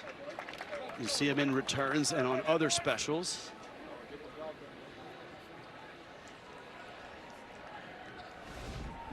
You hate to see that for any player, but especially a senior.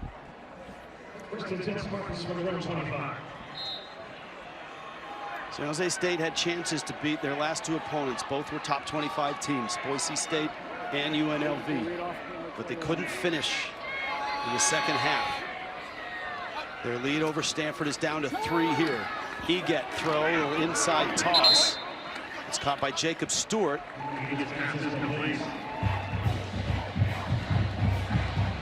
It's a wrinkle to this offense. The run and shoot originally, Greg Stutzman has added to it. Run and shoot, I mean, pure run and shoot doesn't involve a tight end. Their tight ends have caught nearly 50 balls combined, Jacob Stewart and Jackson Kamen. He said that was the Art Briles influence.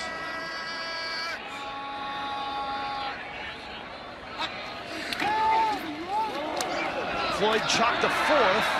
As productive a run as a running back has had, but this one looks like it's coming back. The flag's in the backfield. Captain Bruno, stop 4, Ricardo. Down to the 36-yard line. Whoa. Play. There is no foul in the play. It's first down. So they picked the flag up. Nothing to see here. Move along.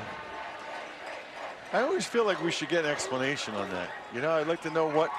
I thought I saw something. I threw my flag. I apologize. Yeah, I'll take it. I'll take it. Communication's important. Eget runs right into the rush and spins away from it, looking for a receiver, and he fires one to the Stanford bench. Good coverage by this very young secondary. And right now they got a problem. They cannot block Bailey coming off the edge. Watch, they'll even have Chalk try to chip, and they still can't block him. He is just flying right now. Past Lepoihu, the right tackle for San Jose State. They got a matchup they like. San Jose State is going to have to help their right tackle because Bailey's got him in a blender right now. He's a pure rush edge. They love getting him in this one-on-one spot, and they certainly have done it. Eget again, Jacob Stewart, the tight end, the catch, and Stewart's out to the 41. And another big third down here.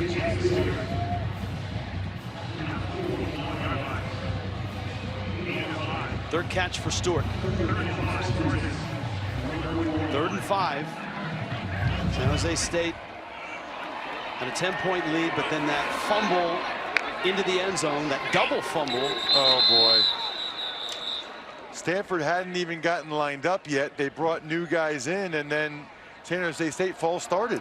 False start. Offense, number 79. 5-yard penalty, 3rd down. What's happened to Nick Nash here? Why just 2 targets in the second half?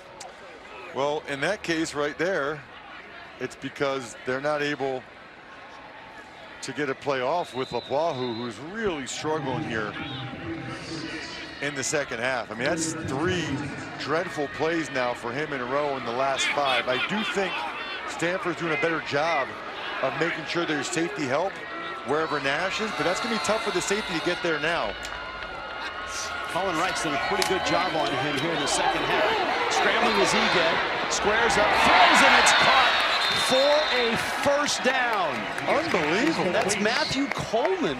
He's had some outstanding catches. And Eget has done such a nice job throwing on the move. I am impressed by Walker Eget. That was pretty decent coverage right there. He fit in there for another clutch first down for the Spartans. Still a ton of time in this game.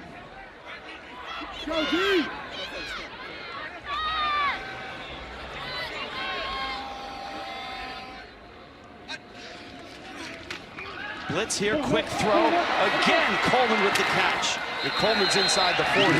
If they're taking away Nash, Eget all of a sudden is finding other targets. 15 San Jose yards. State has some beautiful route combinations where they really, whether it's man or zone, they can really put the defenders in a bind. I like Craig Stutzman's offense. Spread and shred, he calls it. His wife helped him with that nickname. Eget, sideline throw, caught there. And that's a first down. They're going like 10, 12 yards at a time. Lockhart makes the catch. Sticks move, and they're into Stanford territory, close to the red zone. That's a lot of respect they're giving Lockhart right there with the speed, and now Lockhart just went down, but Brandon Nicholson playing way off, aware of the speed that Lockhart possesses. Didn't practice much at all, if any, going into the UNLV game. It was obviously a night with the rain and the wind. They didn't throw much at all. He said, nice day today. We'll step aside. This time of year, there's Twisted Tea, hard iced tea. Tostitos. And by the Home Depot.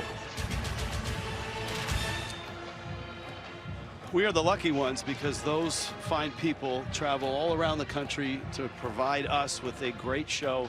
It takes an army. We had a great dinner last night. I was just going to say, all 40 of us were there at dinner last night, which was delicious, by the way. And it really puts into perspective just how many people it takes to put on a wonderful production like we're doing today. And what is a wonderful game right now.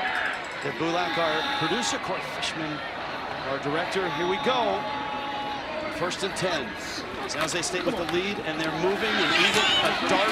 That's Kanan, another tight end, bouncing off tacklers, gets down to the 15-yard line.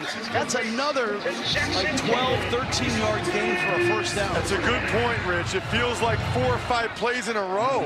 San Jose State is just in rhythm, getting these chunk yardage plays. Stanford needs to find a way to hold them to a field goal here. Keep it a one-score game. It should get tougher to find those windows as you get closer to the goal line and things become more condensed. Nash in motion for 1st and 10, and the throw. Oh, it's picked. That's Colin Wright with the interception for Stanford. And Wright's got some field in front of him. Up the sideline, he rolls. Colin Wright knocked down at midfield. Another big play by the Stanford defense. He gets passes intercepted by number 6, Colin Wright. I think Colin Wright baited him into that, Rich. He baited him into this throw. Nash was in the slot. Colin Wright drops off the underneath receiver, the tight end. That is a beautiful play by Stanford and exactly what they needed. All right, let's run that again. Geico has fast fare claims 24/7 right on the Geico app. To file a claim, just tap. Just tap right here to upload pictures, customer. Try getting on a first name basis. Sure. Vicky. To track your status, just click. Super easy. They're connecting with the mannequins. You're doing great, everyone. Ooh, you're a pro. Scroll, tap, scroll. Ouch! Oh, I'm cramping. Yeah, we've all been there. For savings and service, get more with Geico. I overdid it. Like a showboat, I just overdid it. Unlike those other messy whole body deodorants, Native Whole Body Deo dries on contact, doesn't leave white residue on clothes, and fights odor for 72 hours. For your pits, privates, chest, thighs, and feet. How do they do it? Get Native. It's game time, and we're making a Twisted Tea drop. Twisted Tea fans love football and the refreshing taste of Twisted Tea Hard Iced Tea. Real brewed tea and a 5% kick of alcohol. Twisted Tea Hard Iced Tea. Keep it twisted. Thursday Night Football on Prime. It's on. Ready to have some fun? Yeah, let's do it. Thursday Night Football is on. This week, the Green Bay Packers face the Detroit Lions. When they are rolling, they are frightening. Just enjoy the show. It's Jordan Love and the Packers, just like that, versus Jared Goff and the Lions. Are you kidding me? In an NFC North clash. Stream Thursday Night Football. Packers, Lions at 7 p.m. Eastern, only on Prime. Our patients don't need doctors. Our patients need detectives. He may be reckless, but he's also a genius. Watson. Premiere event CBS Sunday, January 26th after the AFC Championship game. Time now for play of the game, presented by Jersey Mike's Subs. Shotgun snap back to Egan. Under pressure by Bailey, who blasts him. The ball on the ground and picked up by a San Jose State offensive lineman all the way back at the 4. And the ball is loose again. It's in the end zone. Touchdown! Touchdown, Stanford Cardinal! Holy smoke! Bailey started it, and Josiah Galvan finishes it. Troy Clary, the voice of Stanford, both football and basketball, with a nice call there on a huge play. And after the interception, here come the Cardinals. Ooh! Io Manor is hit. And is that a defenseless player? Well, we're going to take another look at it, that's for sure. Ethan Powell, the hit. He was definitely a defenseless player. The question is whether or not it was a hit to the head or neck area. Is the defenseless player reviewable? Watch this. Shoulder. Oh my gosh, for sure. Yeah, that's. I think that's going to be reviewed and probably it's flagged. A shoulder right to the face, to the head or neck area, it looked like to me. Yeah, forcible. The previous play is under review to for the potential head. targeting. And Gene Steratore, after the two looks, that really looks like it checks the boxes, right? Yes, Rich, and the indicators of a launch by the defensive player in this case. This player is defenseless by definition. You watch the defensive player there, it's a launch, it's contact initiated to the head neck area. That's why they're reviewing for a targeting. And in my opinion, I think it's definitely falls in that category of targeting. You know, he did the right thing by not leading with his head and leading with his shoulder and forearm there. He just has to lower the target. I mean, he hit him right in the face, and that's why that can be so dangerous. After review, there's a personal foul for targeting defense, number 26. 15-yard penalty and an automatic first down. Number 26 is disqualified. And so Ethan Powell, starting linebacker, is disqualified. He can stay on the sideline, but he cannot play. And you got to know, you got to lower your target area. You cannot get anywhere near the head or neck area and deliver forcible contact to a defenseless player like that. Io Manor is a tough wide receiver, and he's up. And I wouldn't be surprised if he comes back in after this play. Of course he's tough. He's a hockey player from Canada. I know. You don't grow up in medicine. No. And not be tough. That's a big penalty. By the way, kudos to the officials and the replay officials. They didn't throw the flag down there. But I love, at any level of football, when we can use replay review to get it right. And they got it right. It's nicely done. That's the way it should be. Io Manor's going to go into the tent and get checked out. Amanda will get you a report when she gets the information down below. Stanford. Ashton Daniels running, looking for a sliver of daylight, and he finds something.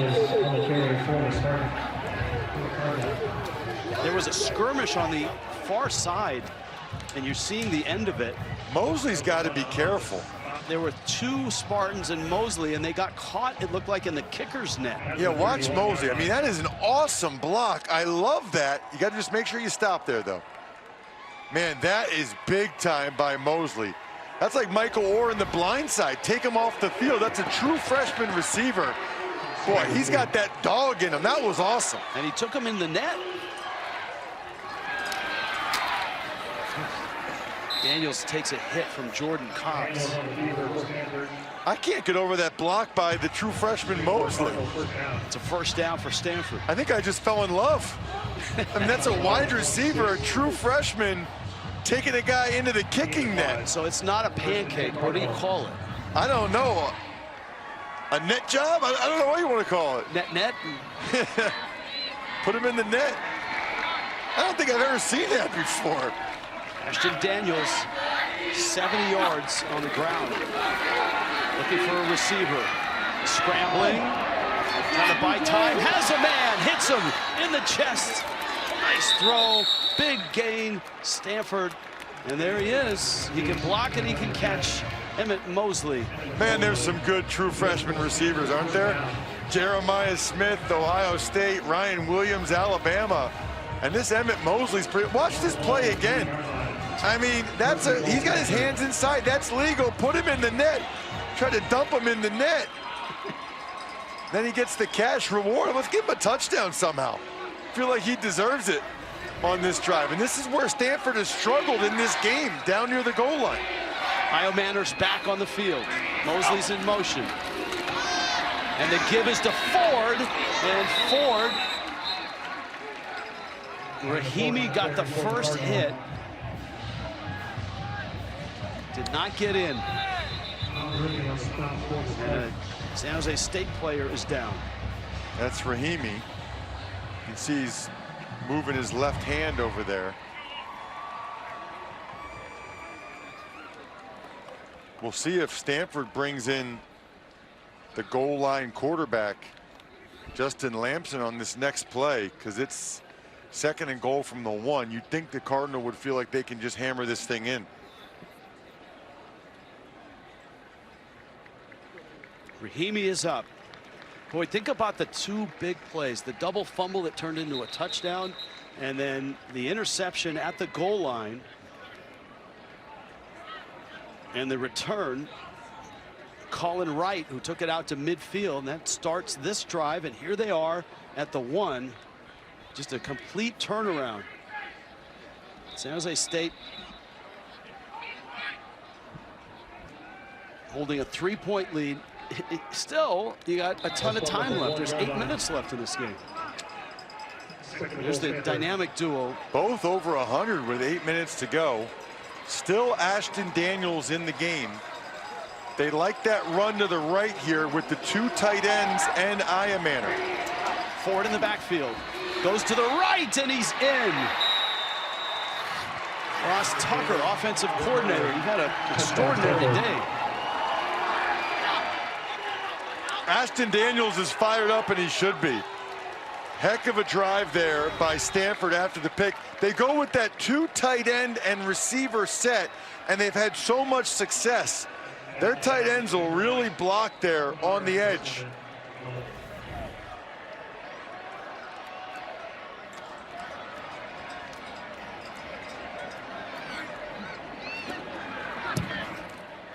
Extra point is up and good. Stanford still does not have a rushing touchdown from a running back. It's all been quarterback rushing touchdowns. It started with the Walker Egan interception.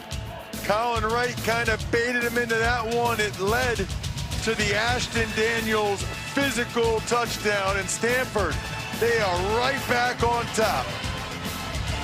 My moderate to severe Crohn's symptoms kept me out of the picture. With Skyrizi, feel symptom relief at 4 weeks. Many people were in remission at 12 weeks, at 1 year, and even at 2 years. Don't use if allergic. Serious allergic reactions, increased infections, or lower ability to fight them may occur. Before treatment, get checked for infections and TB. Tell your doctor about any flu-like symptoms or vaccines. Liver problems leading to hospitalization may occur when treated for Crohn's. Ask your gastroenterologist about Skyrizi. On a Longing, Fansville by Dr. Pepper. Ramon, what are you doing here? Texting another conference now. Yeah, but it's like on the other side of the country. It's really, really far. But you're not even on our schedule this season. Maybe we can meet you in the playoffs. That's crazy talk. You know what else is crazy? Getting all that Dr. Pepper flavor with 0 sugar. But Dr. Pepper doesn't have a questionable secondary like Tech does. Here, catch! And that's why you're a mascot. College football, it's a Pepper thing. Stanford has really turned this game around, a 31-27 lead over San Jose State. CBS Thursday, a holiday mystery. Elsbeth is on the case on this special holiday episode of Elsbeth. Thursday, 9 Central. CBS is streaming on Paramount Plus. Spartans need to get in gear and take care of the ball. The double fumble recovered for a touchdown. The pick at the goal line, all of that has contributed to this turnaround by Stanford. Just wild. It feels like only a couple minutes ago, San Jose State was up by 2 scores. Now Stanford has the lead. And it still feels like the biggest play of this game hasn't happened yet.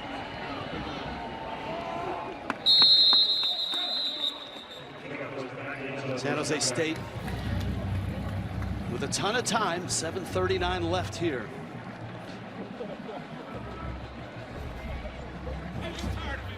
This is what's happened so far in the 4th quarter. First, it was Bailey with the strip, and then LaPlaho needs to just go down. Had no prayer of getting close to a first down. And then the interception when San Jose State was just marching on that drive. Let's see if they can get back into the rhythm they had on that last drive where they were getting 10 yards of the clip most of the series. Nick Nash has not been a factor here in the second half. 4 targets, no receptions. They'll start it on the ground. Lamar Radcliffe with the carry. Let's check in with Amanda Guerra. Yeah, Rich, someone else you're not going to see on the field right now is Justin Lockhart, the other dynamic receiver in this game. He's been going in and out of the injury, dealing with a right ankle injury. They've retaped it. He's kind of working on hopping it. He was out of the tent for a minute. Now he's back in it. I'll keep you posted on what I can find out. All right, thank you, Amanda. Second down, 4. Eget. There's Nash with the catch. Stanford will give him that. That's a first down. But if they do, San Jose State should keep taking it, right? Colin Wright, who's done a much better job here in the second half of covering Nash, is playing way off. Now this time, so now Wright comes back over again. They're trying to always have 2 guys on Nash. Eget goes to the other side and has his target, Jacob Stewart. They've really used Stewart and Kanan, the 2 tight ends, well in this game. This is a fun chess match I'm watching up here, Rich, where wherever Nash goes, number 6 Wright goes. But a lot of times they're trying to send Sumlin, the safety, number 18, over there as well. Can't have safety help with the trips left here. 2nd and 6. Radcliffe sneaks through and they burst across midfield into Stanford territory. Bernadelle brings him down at the 46.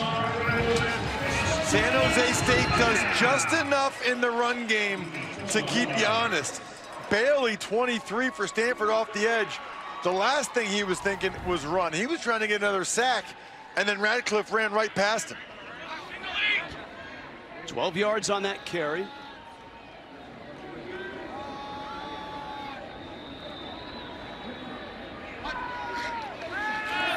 Blitz. Eget chased and fires it. And again, it was David Bailey in the backfield causing chaos. These tackles are really struggling to block Bailey right now. I mean, no matter what side it is, watch the left side of your screen. This is just a speed rush against Williams. He does such a nice job getting their hands off of him or dipping. Credit Eget for feeling it, buying a little time and throwing it away. Stanford has a pair of sacks in this game. And Eget's going to pull it and keep it and bounce to the outside and has a nice gain out of bounds around the 30. Scotty Edwards chased him out. Oh boy. They fooled the freshman corner Nicholson. Watch left side, watch number 9. Number 9 Nicholson right there. The guy Eget just went dusting by. Nicholson wasn't looking at the quarterback.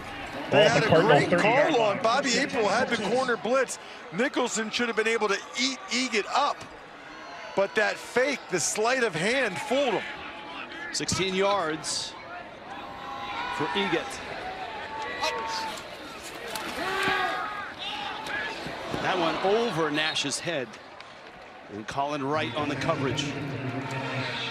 5 minutes left in an entertaining afternoon here in San Jose. Ken Niumatalolo's San Jose State team in the Mountain West trying to get to 7-5 and maybe move up in the pecking order for their bowl game. And a winning season matters. Beating your Bay Area rival matters. And it's the last home game for the seniors.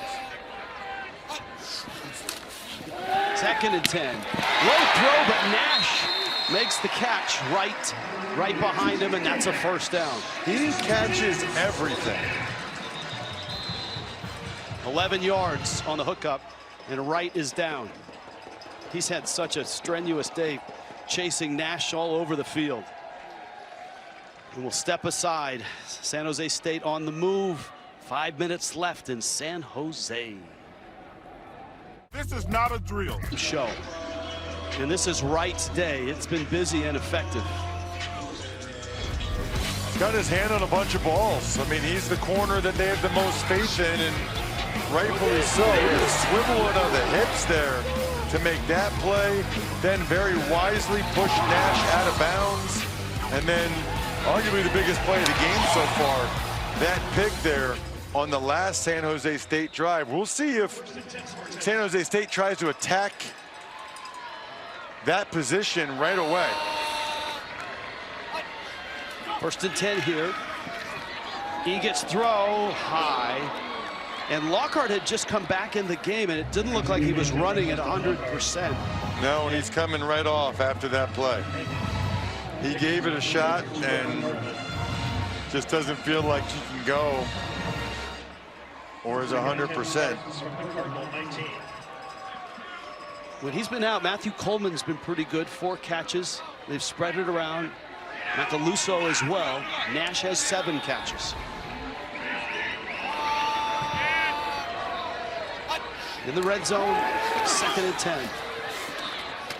Coming back, Nash with the catch. And he paid the price. Hit hard there. Sumlin and Galvan. Rather than matching up, you see Galvan drop. Rather than matching up anybody on Nash, Stanford's going to a zone coverage here. Because I think they know they don't have anybody that can match up on Nash. They're down 6. See what Craig Stutzman dials up. Right there, you got Davis, the safety, covering him.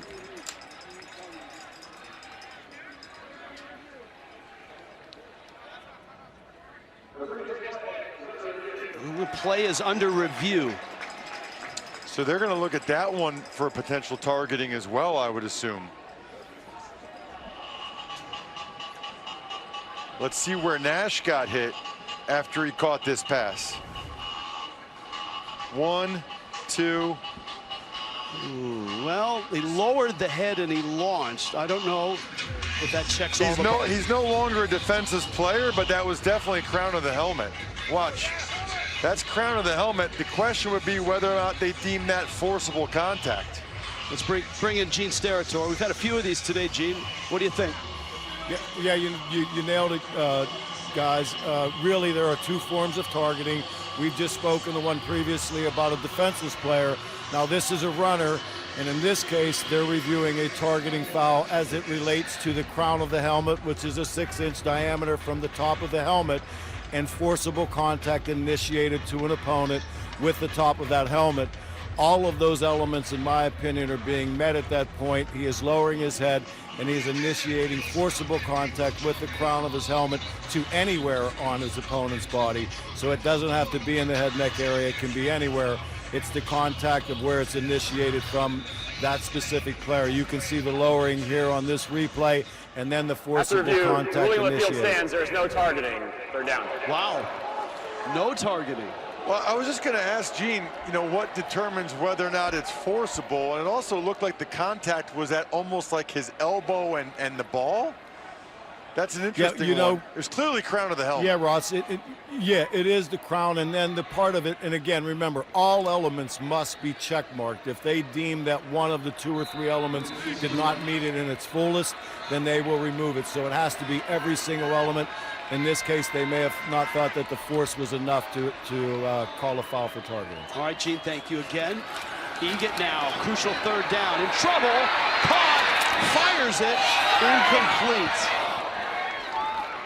And it's 4th down and 6. Heck of a job by Eget to throw that away. This is an interesting decision for Niumatalolo. I think you got to go for it here. You don't have a terrific kicking game, even though he's 2 for 2 today. Just a nice job by Eget to get rid of it. But a field goal just takes it from a 1-score game to a 1-score game. I agree with the decision from Coach Ken to go for it here. Stanford doesn't like the personnel they have on the field. They're going to call timeout. Timeout. Stanford, they're first. 30 seconds. Stanford has burned a timeout. That means both the Spartans and the Cardinal have 2 left. 3:45 left in this one. If you're Stanford, you got to really hope you don't need to use that timeout on the other side, but 4th and 6, such a huge play. You got to make sure you got the personnel you want on the field defensively, and you're in the coverage you want to be in. And remember, San Jose State for the moment is without Justin Lockhart, their 2nd best receiver.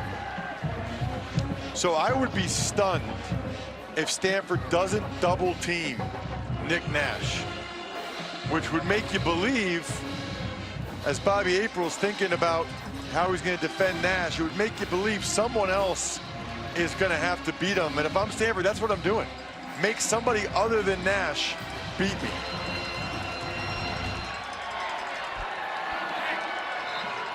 Interestingly, it looks like it's just man-to-man coverage at the top.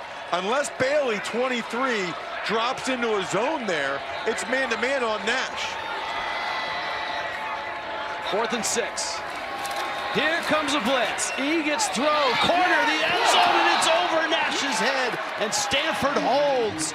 Wright was chasing him into the corner. I cannot believe Stanford did that. I mean, that is a gutsy call by Bobby April, the inside receiver. It's a slot fade. He's open.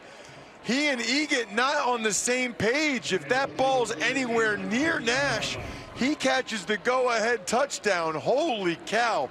That's the last thing I thought they would do, Rich, is true, pure man-to-man on the Biletnikoff finalist. And now it's on the Stanford offense.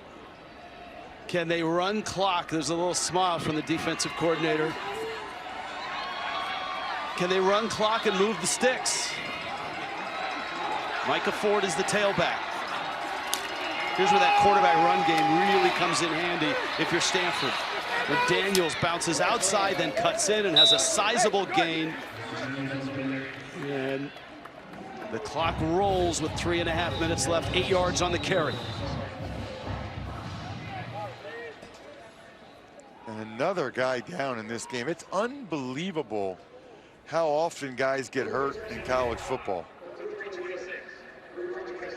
Ooh, that is helmet-to-helmet contact there between Ashton Daniels, the quarterback, and Wallace, the corner. Derek Odom's defense needs a stop.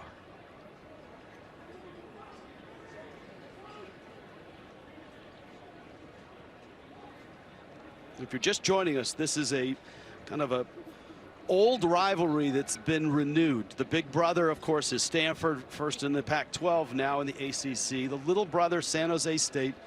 Through the years, you go back to the 60s, 70s, 80s, 90s, they would play, and San Jose State would beat them every now and then, and that was a huge thing for the Spartans.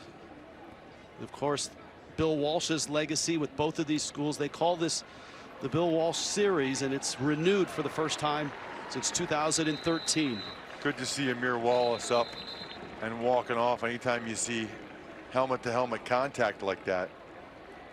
Absolutely critical here, Rich. Everybody's familiar with the 2-minute drill, but Stanford's in the 4-minute offense here,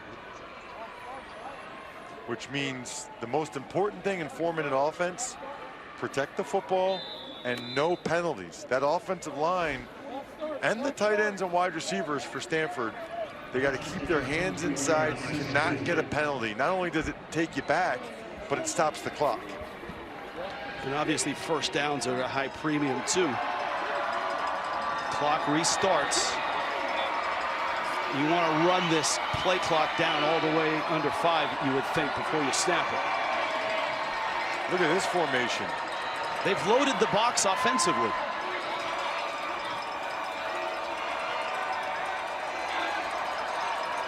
Under 5, they snap it. And again, quarterback run game here, stuffed. This will bring up 3rd down and 2.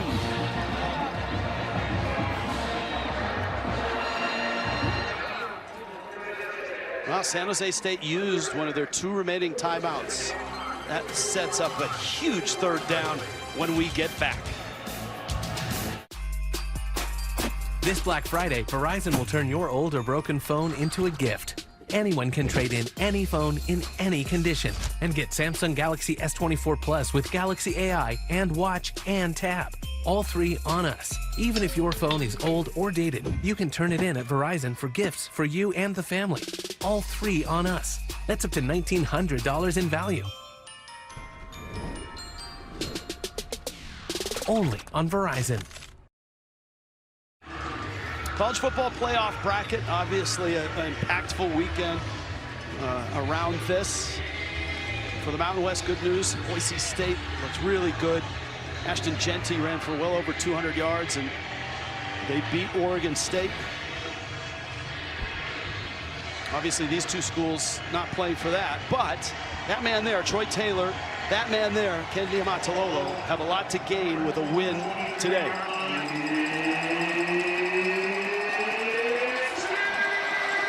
I'm still thinking quarterback run game here, Rich.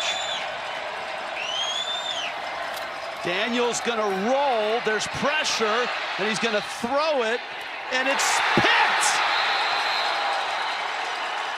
Revis, did he catch it? Yes! What a turn of events, and what a terrible mistake by Stanford. Let's make sure he caught it first. Hands underneath it. Yes. Ooh. I don't know. That squirted out at the tail end there. Original call is interception. They're going to have to take another look at that. We're trying to make Gene earn his money today during this game. Watch. Hands underneath. It's a catch until right there. Right there, it seems like it slides out and pins up against the ground. Gene, what'd you see?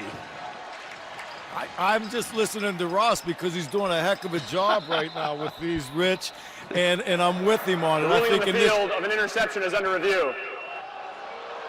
I think he nails it. I think both hands are definitely under, and in this rolling process, you can see that both hands are behind that football with the majority of that football on the ground, and to me, he's not surviving the ground and finishing the catch on that play. Initially, a great job, but I think as he rolls forward, most of that football's on the ground, and in my opinion, he's lost his possession of that football, and the ground now is aiding him in finalizing that possession. So enough information for you to overturn what was called on the field.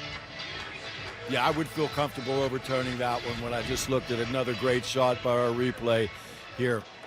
After review, the ruling in the field stands. First down. Wow. I got to be honest, I agree with Gene.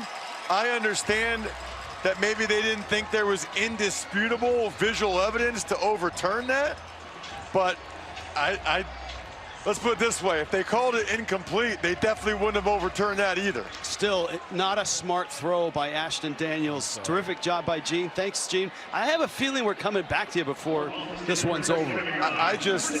My mind is blown right now by the play call and the decision by Stanford. 2.5 minutes left. San Jose State down 4. That's Matthew Coleman again. I mean, Rich, we got to talk about this. The last thing you can do if you're Stanford in that situation is turn the football over. Even the decision to throw it, I dislike, because even if it was incomplete, you stop the clock. And you did a terrific job of talking about the 4-minute offense, and on that list, no turnovers. Number 1 was protect the ball. Number 2 was no penalties. I just can't believe that. Second down and 1. Stanford's defense has made some huge plays here in the second half. Macaluso with the catch. Look, we talk about Nick Nash and Justin Lockhart, but guys like Coleman and Macaluso and Hurry have had some big catches. 2-minute timeout has arrived in San Jose.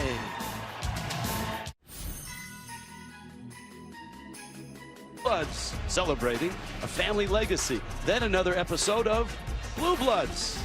Tonight on CBS Friday, it's Blue Blood night. It sounds like it should be like a college basketball event with like Kentucky and North Carolina and UConn, the Blue Bloods. No question.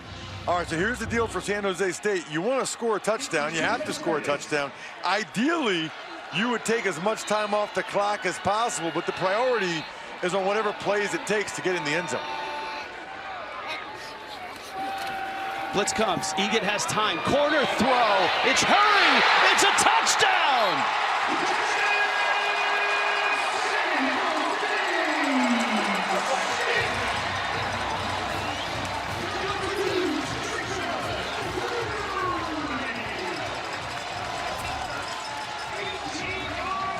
Nice protection up front. Egan able to step into it. And you've got Hurry working against the walk-on corner, Jackson, who's in the game. It's actually not terrible coverage by him. Pretty decent coverage, just wasn't able to get his head around or rip the ball out at the catch point. Extra point up and good, but a lot of time left for Stanford. San Jose State strikes. Trajan Hurry, the sophomore. 34-31. Hey PGA Tour fans, grab exclusive gear to rep your favorite tournaments. No matter what you're doing, whether you're on or off the course. Choose from apparel and accessories for men, women, and children. All year round. Shop official tournament designs you can't find anywhere else. Scan the QR code or visit PGATourFanshop.com. The last time Stanford came to San Jose, 2006. Stanford had a 20-point lead in the first half. Trent Edwards throwing for 4 touchdowns. That was good. Then San Jose rolled back. James Jones, a 42-yard touchdown run to give the Spartans the lead for good. And San Jose State won that game 35-34. It's the last time they won. That might be our score. It's unbelievable, right? Yes. Close to it.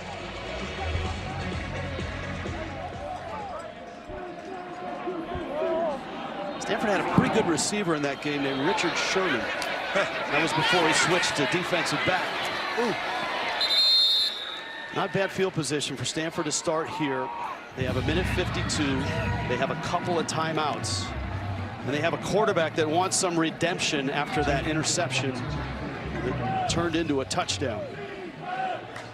Coach Taylor told us, felt like they could get to about the 35-yard line, maybe even give him a chance from the 37-yard line if he had to. Yeah, Emmett Kenny has had a great year, including 2 game-winning field goals. Obviously here it would tie the game, but just to show you what he's been like under pressure. A game winner at Syracuse, and he beat number 22 Louisville with a walk-off kick. Daniels pumps, scrambles, whips it, caught there, Roush, and he paid the price. He gets out of bounds. That's a nice effort. It's just, I mean, I'm just thinking in my head, Rich, all of the things that have happened in this fourth quarter. It's absolutely bananas. But the game's still on the line. Ashton Daniels' legs are going to be a factor at some point on this drive. I'd be surprised if he doesn't end up picking up a first down with his legs. Mosley in motion, 4-man rush. Daniels trying to find a little seam. Nice move there, gets to the sideline. Told you. That's right. I mean, anytime, that's kind of the fallback right now for Stanford, and that's how this offense is run most of the year. The quarterbacks have driven the ground game. Makes it so hard to defend, right? I mean, San Jose State's dropping in the zone. It's good coverage everywhere, but Daniels' athleticism able to overcome it.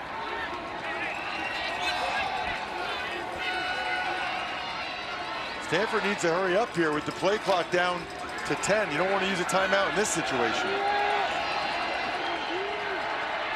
Ford in the backfield, clock is down, play underway. Daniels time, now he's looking to scramble, now he's looking to stay alive. Now he's looking for help. And he finds the ball boy over there. Ooh, I don't know about that. He had scrambled back into the pocket. He did get the ball past the line to gain. Past the line of scrimmage. It's second down. Legally grounded is the ruling. Well, I don't know that he's outside the pocket there. That is very, very close. The ball was on the hash. Is he outside the tackle box there? That's a break for the Cardinal. Gene Steratore from New York telling us he thought he was outside the pocket. Okay, good. I told you we'd need Gene. Yeah, they got it right then, I guess. Some more. Daniels flips it out, and that's Micah Ford, and he runs out of bounds. All right, now you're at third down, and at 1:19 on the clock, you still have the 2 timeouts. 4-down territory, obviously. So the 2 things you're thinking, if you're Stanford, or even if you're San Jose State, you're thinking about Daniels' legs and you're thinking of Aya Manor, the star receiver. Haven't said his name in a while. He's got 10 catches for 109 yards. Down there at the bottom. Daniels in the pocket, it collapses, and so does he. 4th down, and this is going to be about 7 to go.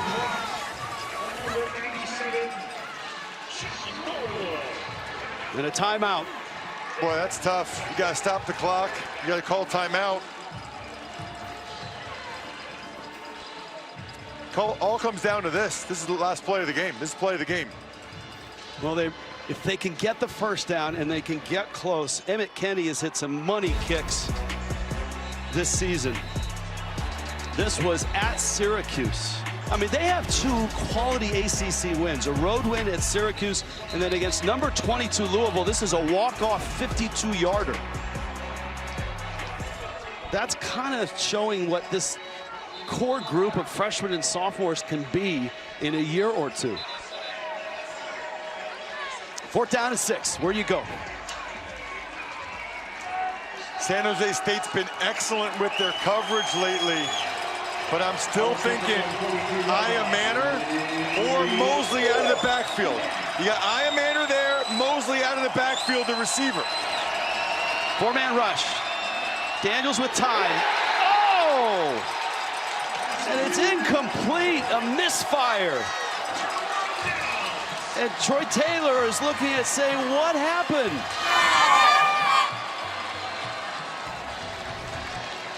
I'm not sure what happened there. Did it slip out of his hands? He tried to not throw it at the last second. Oh.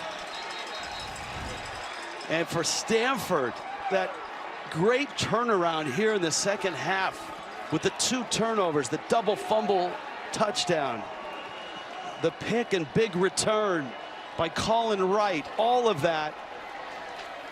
They have just 1 timeout. Time is not on their side. The math doesn't add up. And for San Jose State, they'll take a knee. As long as the snap is clean, they're going to beat the big brother Stanford. They're going to go to 7-5. And they'll be bowling, and look at Ken Niumatalolo and the defensive coordinator who stayed, Derek Odom. The Spartans on their way to a win here. On campuses nationwide, the NCAA is making transformative changes for student athletes. While they pursue their biggest dreams, we're launching new initiatives to help them. Life-changing education opportunities are just the start. The NCAA is providing enhanced mental health services. We're guaranteeing scholarships and tuition and expanding access to healthcare. Visit ncaa.org/change to learn more. While we were away, unsportsmanlike conduct on Stanford. But right now, San Jose State is in victory mode. Just another kneel down, actually a couple of them, and this game is going to be over. What a roller coaster this 4th quarter was. Yes, and just a weird ending to it with Ashton Daniels trying to pull the ball back and couldn't, and it turns out to be an incompletion, and it turns out to end Stanford's hopes. And they'll finish at 3-9 for the 3rd straight year.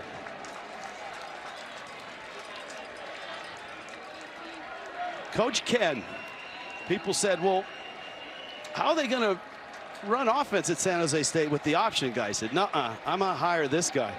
Greg Stutzman, the offensive coordinator, the great receiver from Hawaii who played in the run and shoot with Colt Brennan and Timmy Chang and all those great quarterbacks. And for this program to survive Brent Brennan leaving and a lot of players leaving and end up at 7-5 and in a bowl game is really something.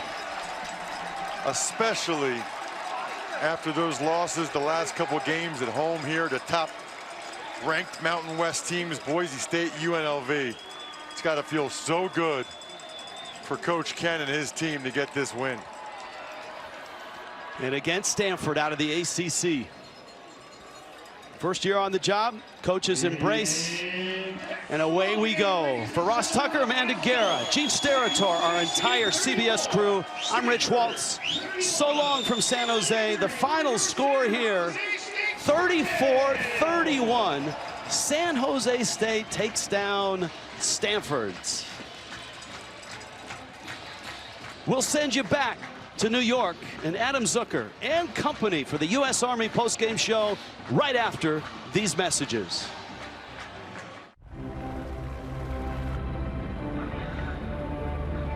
Stand up!